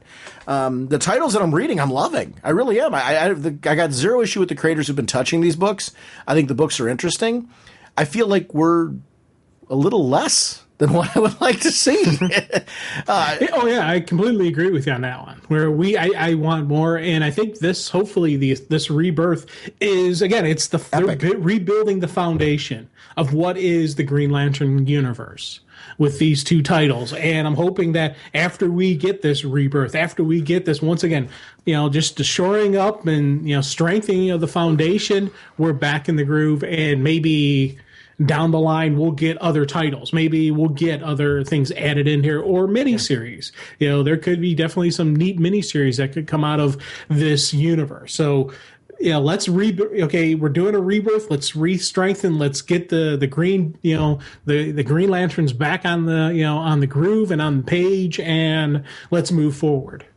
I agree. I think that I want epic storytelling back again. And that's not to say that everything, like, here's the thing. I'm loving Hal's story right now. That feels epic, right? Big events happen to Hal. There have been life-changing events for Hal. We know there'll be a light at the end of the tunnel with this. I liked that intersected with what was going on with the rest of the Corps. I like the way that, you know, we would have issues where you'd see Hal's side of it, then you'd see what's going on with John Stewart and the other guys. It's like, Hal, what did you just do? He's like the guy who pushed the elevator button and didn't see that his friends were like right outside. That was, you know, I mean, that kind of stuff is cool, and I want to see more of that. Hellblazer Rebirth. What do you want to see? I'm liking the current Hellblazer book. I like the one before it. Do you feel there's some changes that need to happen to the Hellblazer book? I wouldn't mind it getting more Vertigo-y. Not that I'm disliking anything I'm reading right now. I really liked the Vertigo series. Obviously, it's going to be part of the universe overall, though. So, what do you want to see from it? Is there anything change-wise? Do you like the current book? I'm liking the current book. Where are you at on Hellblazer? Okay, I'm liking the current book. So I again, it's one of those things where where John is I have such a short history with him, so that I can't even say I wish they would. Like you're saying, I wish it'd be more Vertigo-y. I don't know what more Vertigo-y is technically because I didn't really read that. So I know I'm digging. Just I one of the things I like about John is the fact that he is a bit of a I do like that about him. That he it's and I like the fact that magic has a price, and sometimes good people pay that price. So that's the kind of thing with Constantine. I don't want him to be cookie cutter clean superhero, and hasn't been. So I'm getting what I want out of it. So if we're once again doing a rebirth of Hellblazer, let's continue the groove of who is Constantine. I don't know if there's any supporting cast that has been in the previous universes that haven't made an appearance. I wouldn't mind seeing those characters. These are people if there are people out there that I don't know about that, he always had yada yada, who was a longtime running buddy of his. Hey, bring him back in then. Fine. That's cool. I'm happy with who Constantine is. If we're going to keep him a little bit, more of a jerk, that is even more of the plus because I do like that fact about him, or even bring in so-and-so that wasn't around, in the past. These are all stuff with Hellblazer that I'm like, okay, let's, keep this going. Yeah, I wouldn't mind seeing, I guess when I say more Vertigo, I wouldn't mind seeing some of his supporting casts brought back in, like Chaz and stuff like that, and kind of going that route. I don't know, though. I'm liking the current book. So, like you, I don't really have a lot I think what I'd really like to see from this is just kind of a reclarification of who John is, kind of looking at his core, what makes the character cool and interesting. Let's make a few little tweaks, whatever you got to do to kind of clean that up to make it kind of feel like the John Constantine everybody knows and loves. Which you don't have to go very far with that because I don't know, he's John. I mean, I'm digging it. It's already there. Yeah, but I mean, I think that go ahead, put it. Let us know what elements that you're like. I'm sure the creative has sat down and really taken a look at the full rich. I haven't read every Hellblazer issue from Vertigo. There's probably some things in there that you want to put back in, and so go ahead, do it. Put those things back in. I want to see more of that stuff. I'm just glad to see a magic book, in all honesty, and Hellblazer's. The one, and I love the magic verse of DC, so I'm glad to see it's being represented in this library here. Red Hood and the Outlaws. No, it's not Red Hood and Arsenal, it's Red Hood and the Outlaws. Do we want the Outlaws to be the team of 3 that we've seen previously? Do you want something else? Does it matter? What do you want that team to, what does it look like to you? I'm Jason Todd, to me, I think is most benefited in the New 52. I've enjoyed not only his appearances in his book, but his evolution in this Batman and Robin Eternal thing that's going on. I really love what they're doing with that character there. Would love to see more with Jason Todd out of this. So he's got to be a factor, and obviously he's going to be with it being Red Hood. Does Arsenal need to be in it? Does Starfire need to be in it? Who needs to be in it, Jim, in your mind? In my mind, Red Hood has to be in it. So we got him there, so that's good. Yeah. Now, when it comes to Arsenal, I love Red Hood and Arsenal combo, but he doesn't necessarily need to be there, especially if he's going to be in that Titans series. I'm assuming Titans is going to be Titan Sun. So if that's the case, if Arsenal's in that book, he technically doesn't need to be there. We could get Red Hood with a bunch of outlaws, whereas not even Starfire. Maybe we're going to get him and Joker's daughter and various other people like that who kind of skate the line, who are good, are bad, maybe kind of, and I don't want to say Secret Six-ish, but maybe that type of story where it is the people who kind of you wouldn't see as being a hero, and it's Red Hood who's managing them, who's dealing with them, who's maybe providing them some direction, because it's, because we're seeing with Jason where he's becoming more and more of a hero, more and more of the good guy, less of, he's come to grips with what happened to him. And then we're seeing that, that Jason Todd, that is a hero who was trained by the Bat. Yeah, he does things a little bit differently, but you're seeing the code. You're seeing the Bat code in there. You're seeing that discipline. And I'd like to see that continue on with him taking other people like he was, who were just filled with rage and anger, and actually maybe turning them into a team. Cool. Yeah, I don't know. I think Arsenal in there would be good. See, Arsenal can work in both books because of the fact that, it's not uncommon for heroes to pull triple duty or quadruple duty as necessary. So I wouldn't mind seeing him in both books. I'm with you, though. I mean, Jason needs to be there. I loved your idea of Joker's daughter. I don't know how that's going to work. I would love to see where she goes. I don't know. I like the book. I'm glad to see that sticking around because I just like the concept of it. And I think Jason Todd really, he was a character who I think prior to the New 52 was suffering from an identity crisis. Like he would be used one way by one creator, another way by another creator.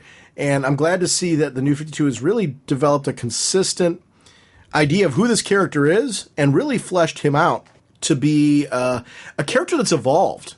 Back into, you can kind of see, well, this guy was a Robin, and I can see why. And I'm glad to see that I can recognize the guy that I loved in the cult in the guy that's currently operating. Because I loved Batman the Cult, and I thought the Jason Todd represented there. I'm like, that's a piece of his personality that isn't always represented very well. It is in the New 52 right now. I think they've really nailed that, oh, this is that guy. I get it. All right? Yeah. It's kind of cool. So I'm glad to see all those elements. The Superman. I'm sorry. Did you have something? Well, I was going to say one more quick comment on that. I like the fact that we had Batman in the Outsiders. We had basically Nightwing in the Outsiders, and now we have Red Hood in the Outsiders. I do like the fact that it is a member of the Bat family, and it is kind of the evolution going through the sons who are taking over the concept that the dad started. I think that's a kind of a neat idea that they're doing with this. Yeah, I guess I never really looked at it that way. But, yeah, that's something kind of cool to see the son. You're right, the sons kind of take over. It's a good use of these characters. Yeah. The Superman #1. What is that? I guess when I looked at the premise of that, the Superman was originally the Reign of the Superman was the Jerry Siegel and Joe Shuster original kind of pitch idea for it. I can't help but wonder if this is the previous universe Superman, the one that's in Lois and Clark. Oh, wow. I wasn't even thinking that. But I don't know that I'm right on that. I don't know if it's a new concept.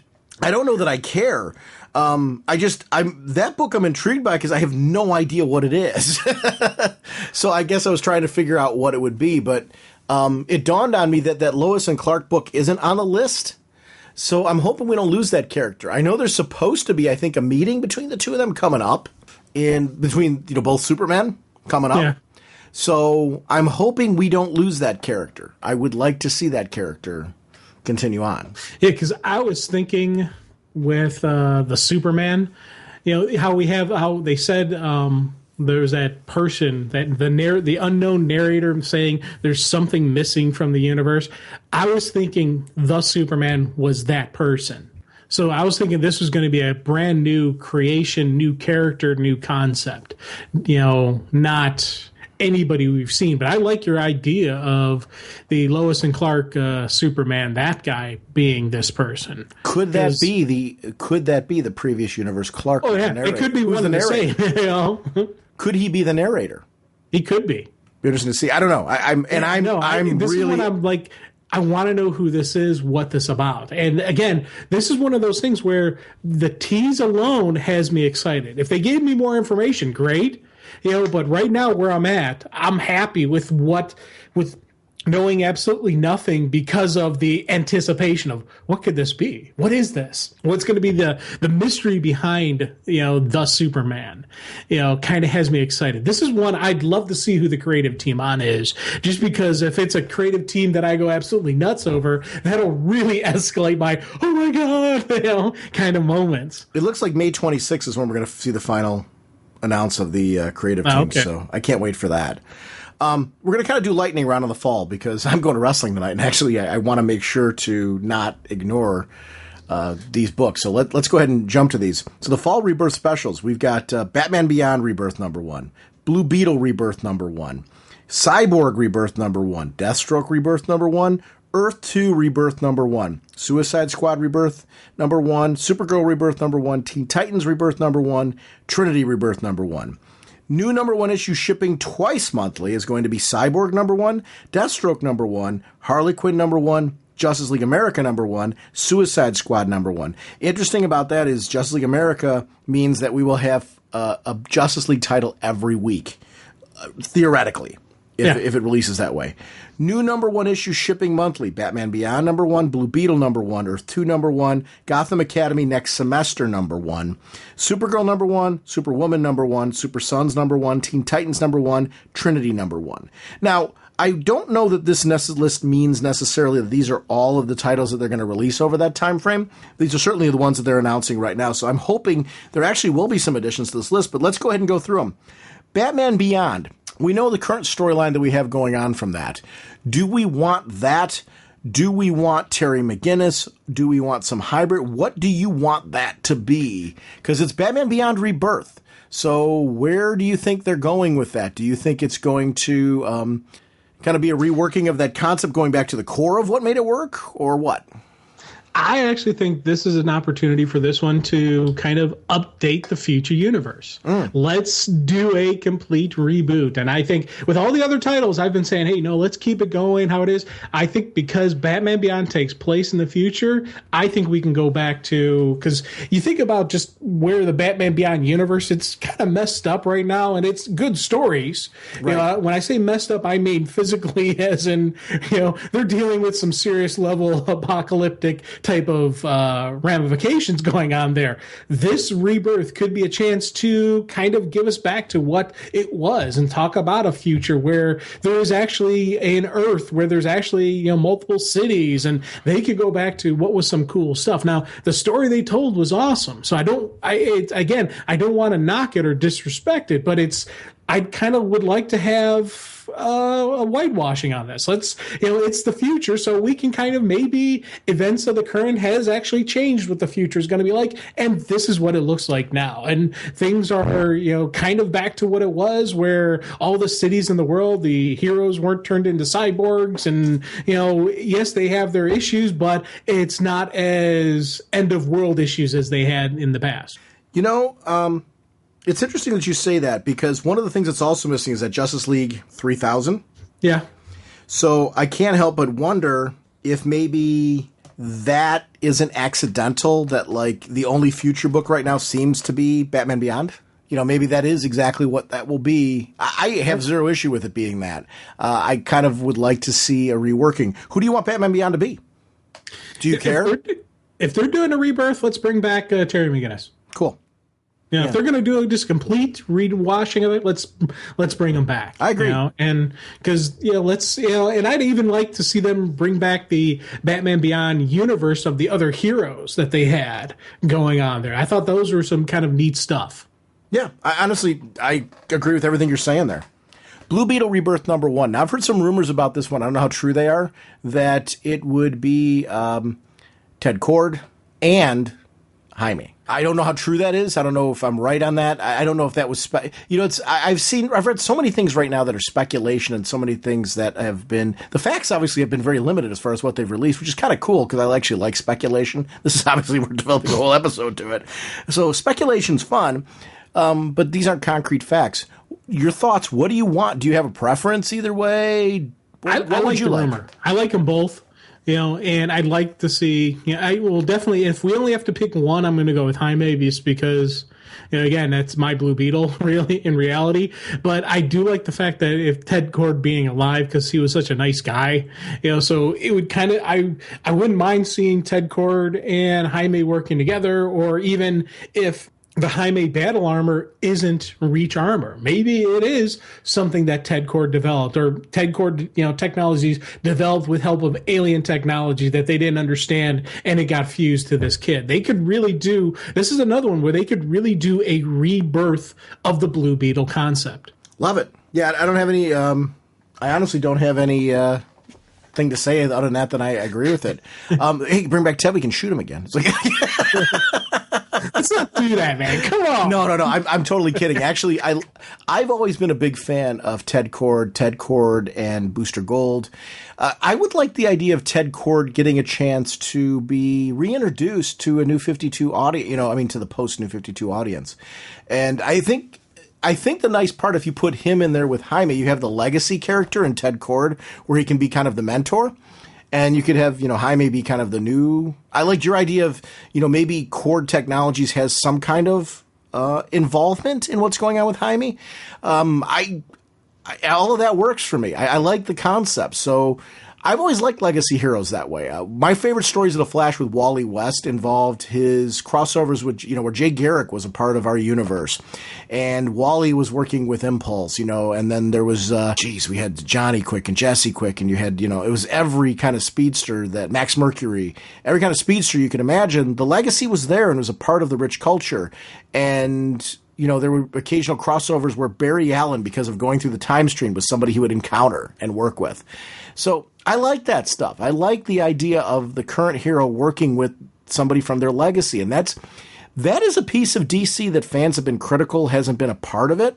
And I agree with that, actually. I think that that's a piece that I've been missing. Don't get me wrong, I'm loving everything I'm reading. I don't take back anything I've said on that. But I love legacy heroes. That's a cool part of it. So being able to bring that back in, if Rebirth can do that and bring in these two characters and giving the concept of a legacy there, that would help Blue Beetle, I think. It'd be something different. They haven't tried with that yet. Yeah, I agree. Earth 2, number 1, I want Justice Society of America back. Yeah. And I love Earth 2, don't get me wrong, but this is you mentioned before that like Batman Beyond Rebirth is a chance to kind of rebirth that concept. Earth 2 number 1 should be a chance to kind of rebirth all of that and give us Justice Society of America, please. Amen. We're completely on the same page with that one. I was getting ready to throw that out there, man. With me, that's funny because I don't have the same longevity that you have with the Justice League, with the whole JSA, everything that went on. But I have read the back issues. I have read this and I've seen these characters. I'm like, you know what? I think this would be the great time to really bring it back. Bring back the classic, what made Earth 2 so cool. And that's part of the reason why I'm like, Huntress, on this, not on our Earth, I'd like to see her here. I'd like to see her with these people. But again, I don't know. Cyborg Rebirth number 1, maybe some clarifications on his history. Was he a Titan? Was he not? Fine. Yeah. Are we just going with him being a part of Justice League? I'm cool with that. I like his origin in the New 52. I don't care what they do there with him. I love the idea that his book's going to be twice monthly and that there's a renewed focus on really getting to the core of who that character is. I want to get to know him more as a solo star. I think with the fact that he's going to be a part of the Justice League team, it's a chance to really give this character some legs. I really didn't mean that as a pun, but I realize that there is.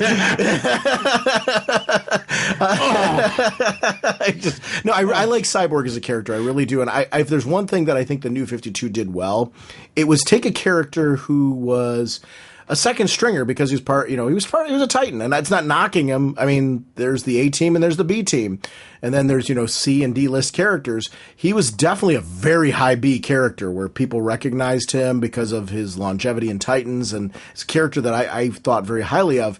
They bumped him up to the A team and really did it well to the point where I think he's there. I love seeing him across all media as a part of it now. And especially in today's culture, he makes a lot of sense on being a part of the Justice League. So I'm just glad to see that character continuing on, and I can't wait to see more. I'm glad that book's twice a month. Yeah, you keep throwing out part of the A team. I just want to hear Cyborg say, "I paid a fool." Dun, dun, dun, dun. Yeah, dun, dun, dun. It always runs through my head. Yeah, I know. But it's the truth with that character. Oh, yeah, I agree. Hey, Deathstroke, man. Here's the thing with Deathstroke. Okay. I like the character, but I think I liked the character before more. I'm digging what their current stories and what they're doing with him, but there was something about the Deathstroke that we had before the New 52, the one that did that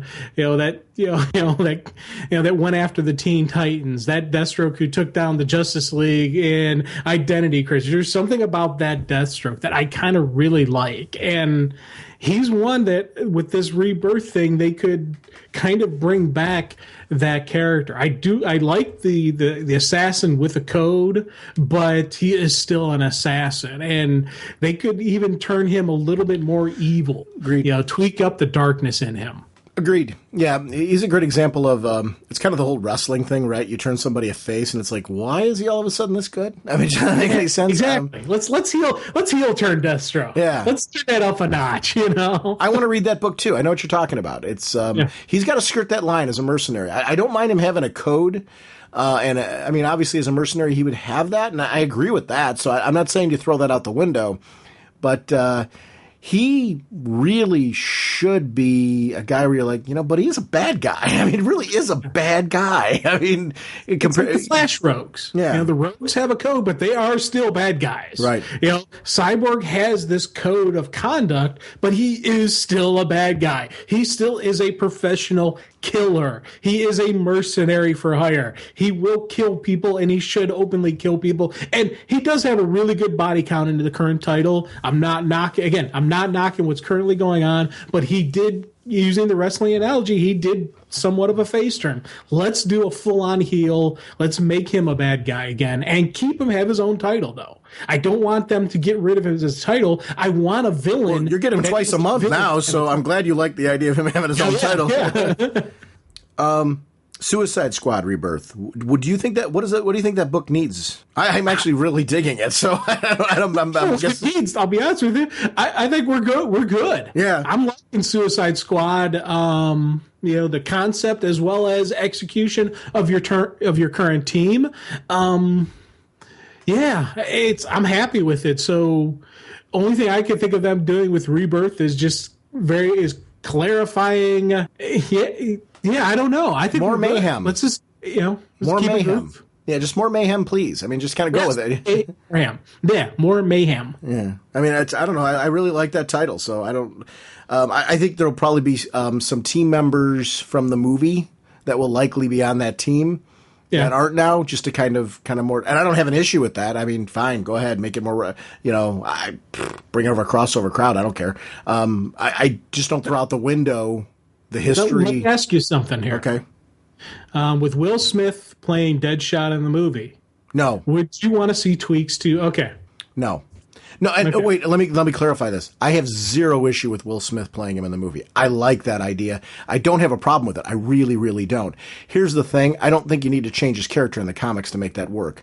So I'm not one that's going, oh boy, that casting's terrible. No, I think it's going to be cool. I'm honestly very excited for that movie. I have zero issue with any casting. Here's what I don't think. I don't think you need to all of a sudden change the character in the comics to make that work.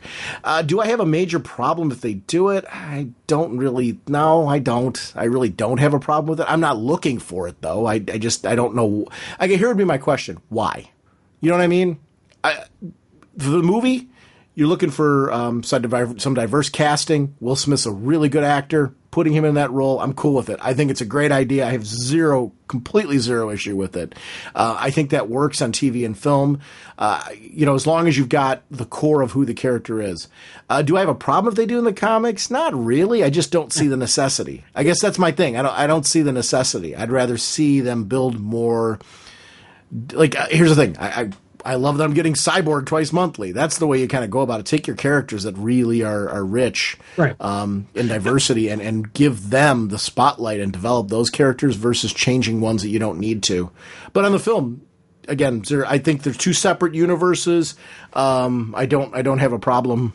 I'm excited for that film just as excited as I am for the comic. Yeah, I concur completely with you on that one. Same reasoning. Will Smith's a great actor. I really love his stuff. I think he's going to do that character justice. You don't need to change him in the book. Same thing we saw with Lawrence Fishburne playing Perry White. They didn't change the look of Perry in the comic. They didn't need to. But great actor playing the role, great character. You don't need to have them, modify the one so it's like the other one. No, let's keep the groove going how it is. Let me use another literature example. I'm a big fan of Stephen King's Dark Tower books. Roland, the cowboy in that one, the main leader, I've always taken as a white guy, right? Idris Elba is going to be playing him in the movie. I have zero issue with that. Idris Elba is a great actor. I have zero problem with that. I think he's going to, because he's the kind of actor that will get to the character to the core, he's going to be the same Roland that I know and love. I have zero issue with it. I don't think you all of a sudden need to take the covers and the artwork inside of the Dark Tower books and change them to mimic that. I mean, obviously you're going to take some of those, like the Gunslinger. I'm assuming if they do it off of the first book, there's going to be a re-release of the book with a cover with him on it. I'm cool with that. That's what you typically do. Shannara's doing that with the Elfstone's a Shannara book. Cool. I get it. I'm in. But, I really love the casting because it's a great actor playing a role that's really important to me, and I want that movie to be good. So, cool. Same thing with Suicide Squad. I don't know. Yeah. I don't care. I don't think that the all media has to match. So, Supergirl. Who do we want her? What do we want to happen here? Wow. Yeah, I know. That's pretty loaded. Yeah, well, the last Supergirl we had, that story was going, to me, the title was going really well. I was digging where the character was. Agreed. You know, the fact that it was the fish out of water, her getting used to Earth and dealing with the cultural differences, and then the character the title just kind of disappeared. And that was it. Gone. And I'm like, where's Supergirl? What happened here? And I was a little bit upset with her disappearance. And so if we're getting her back, maybe an explanation where she was, what happened to her, you know, kind of tying in her disappearance and now where she is. And let's continue on with that story of her getting adjusted to life on Earth and her dealing with this stuff. I don't want to see her go back to, you know, day one again. Because I don't want us to have to retell the story of her getting adjusted. You could use Rebirth story to say where she was, and then at Supergirl #1, boom, carry it forward. Well, hang on. One thing, though, she didn't vanish. Her title vanished. She was in Justice League United. Yeah. So, I mean, she didn't vanish during that time. To your point, we didn't have the solo title spotlighting her. Now, here's where I was nodding to everything you're saying, and where I agree with you. I do want to see what has her personal life been. Where does she go from here? Is it, you know, she was mainly focused on Justice League United and kind of let the personal life fall, and this leaves room for a status quo? Has she had a personal life going that we don't know about, and look how she's evolved now, what she's doing with herself? I don't care. I'm with you. I want to, tell me who she is now. Really define with me who she is.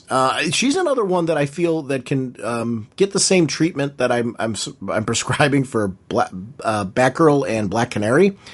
Let's show some time evolution with her. You know, let's have her grow, and let's have this character be a fully functioning part of the superhero mythos. Let's make her feel. I don't know. I like in the TV show what's going on with her right now. I don't think it has to be beholden to that, but I think here's what I like about the TV show. She's a very likable character. I want a likable Supergirl. I think we've got one in the current universe. I think that is a basic tenet. No more complaining. We definitely. I definitely want likable. I want her dealing with this. Yeah, she's had some issues and she's had some hardships. You know, so yeah, there's going to be that part of her character, but the whiny Supergirl I definitely do not want. I want her to continue on her growth, and you know, there is a solid foundation for this character, and let's continue it. Let's keep the ball rolling, and let's get some really neat stuff coming out of it.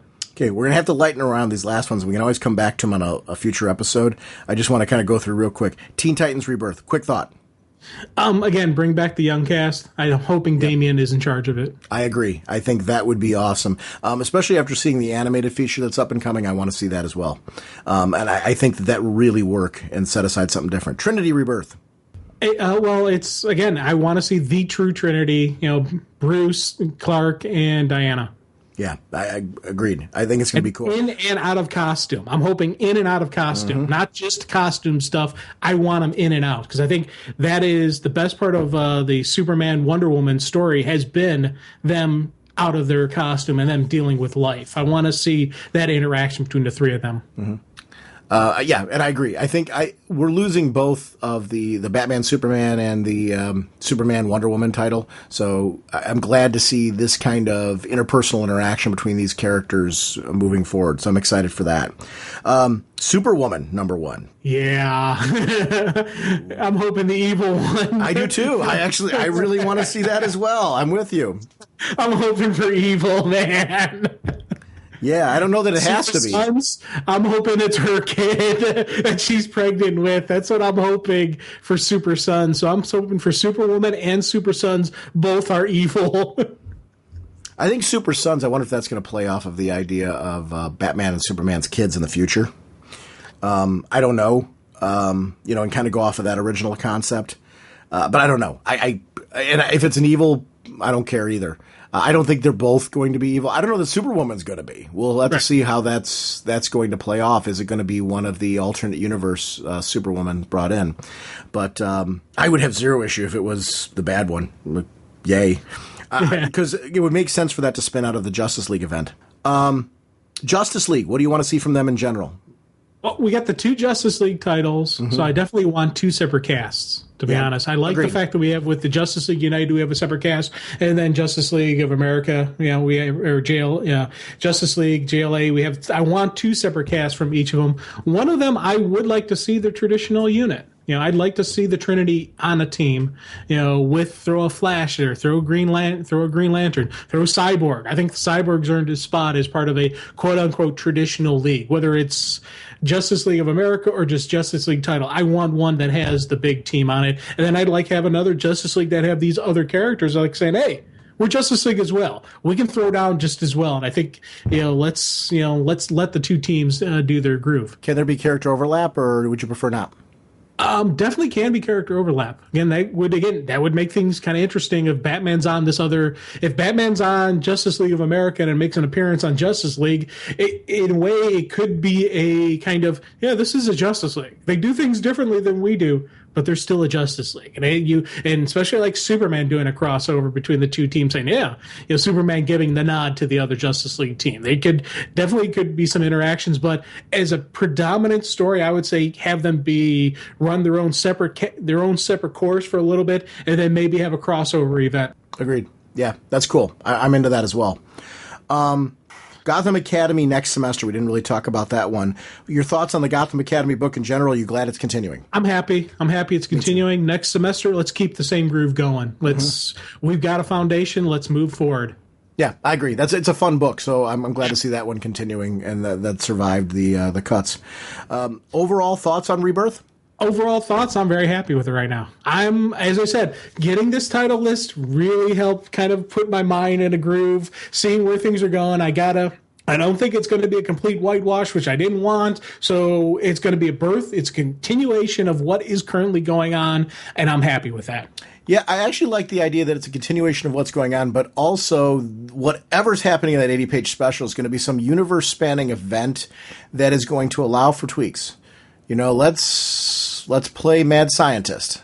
Yeah. And I think the universe can use a little Mad Scientist. Go ahead. Let's play around. Let's play ball. Let's play ball, but it's also in the hands of Jeff Johns. So yes. I'm very happy. Come on. Let's let him do his thing. Yeah, I like what they're doing here. I like that, and I like that play ball is going to spin out into each of these issues. So if there's a title you're interested in, you're going to get that first kickoff issue that is really going to redefine what play ball means for that book. And I think that's important because I can see a lot of people picking up the Rebirth issue to see if they're interested in the rest. And I think that's a good move. Reaching melting point. Not sure we can make it. I would like to remind everyone about our show voicemail line. It's 1-440-388-4434 or Dr. Norge on Skype. We love having you part of the show, so please feel free to call in with your thoughts on Rebirth, comics in general, what titles you digging and enjoying, anything you want to shout out, DC and media, what's exciting you right now, what would you like to chat about, please feel free to call into our show voicemail line. RagingBullets.com is our show website. That's where we post news on when new episodes are going to be recorded. That feeds into our Twitter, also our Facebook fan page. We have a wonderful Facebook group community, and I do want to shout them out as just an amazing group of people. We do share that with InfiniteComics.com. We are also on Google+. Basically, any social media where you want to find us, we are available to you because we value you. Jim, we are sponsored this episode by DCBService.com and InStockTrades.com. What is going on with DCBService.com? Bundles. We're continuing with the Vertigo bundles. All 15 of the new Vertigo issues, 50% off, only $29.85. Plus, they got a really cool deal on the John Romita Jr. variant covers. All 26 bundles, all 26 issues, 45% off, only $53.20. 26 bundles. Yeah, that's a lot of bundles. Just amazing bundles. It's nothing but bundles. Also, I want to remind everyone that they are a digital partner. If you do Comixology or My Digital Digital Comics. Link those accounts, shop through their portal, and you will be able to get amazing discounts. It's 5% off, actually, and that adds up really quickly. I know you and I both shop that way, and it really does give you a nice discount at the end of the month. You can get yourself a trade, you can get yourself some discounts. It's really, really cool. So I want to thank DCBService.com for providing that service. Over at InStockTrades.com, I mentioned at the beginning of the episode some of the deals of the week. Some of the other new releases that are out there. Doom Patrol trade paperback Volume 1. This is the Grant Morrison material. 40% off, only $17.99. They have omnibuses, like this is a Marvel one, Superior Foes of Spider-Man, omnibus hardcover. 42% off, only $28.99. They just have an amazing, diverse list of comics that are out there that whether you're looking for a trade paperback, hardcover, Batman by Ed Brubaker. This was a great run. Volume 1 trade paperback, 45% off, only $10.99. Amazing deals you can pick up over at InStockTrades.com. It's like browsing a candy store. And the discounts really add up fast and save you a ton of money. I want to thank both of those companies for supporting our show. Jim, our next episode, we're going to talk comics. It's all about comics next episode. One of the books we're definitely going to talk about is Batman 49. We're going to catch up on Superman and Justice League and all kinds of other events that are going on. It's all comics next episode. We will also, make a slight correction there. We will also quickly talk about iZombie and Gotham, two programs that we have not talked about in our TV study. So I want to make sure that we talk about that as well. We will see you next week. Bye! On November 13th, Sean Whalen was asked to stop constantly talking about comic books.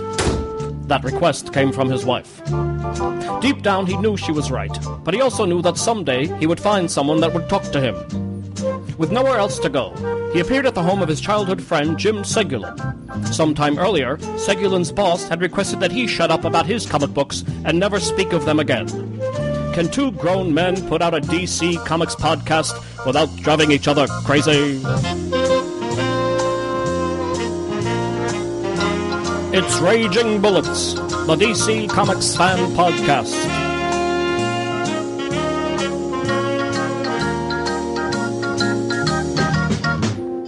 With Sean Whalen as Dr. Norge, and Jim Segulin as the Sensei of the Whatnot and the Duke of You-Know.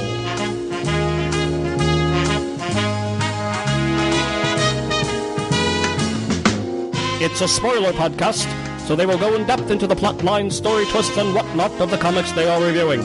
So if you haven't read the books, you may want to come back later so you may better enjoy the show.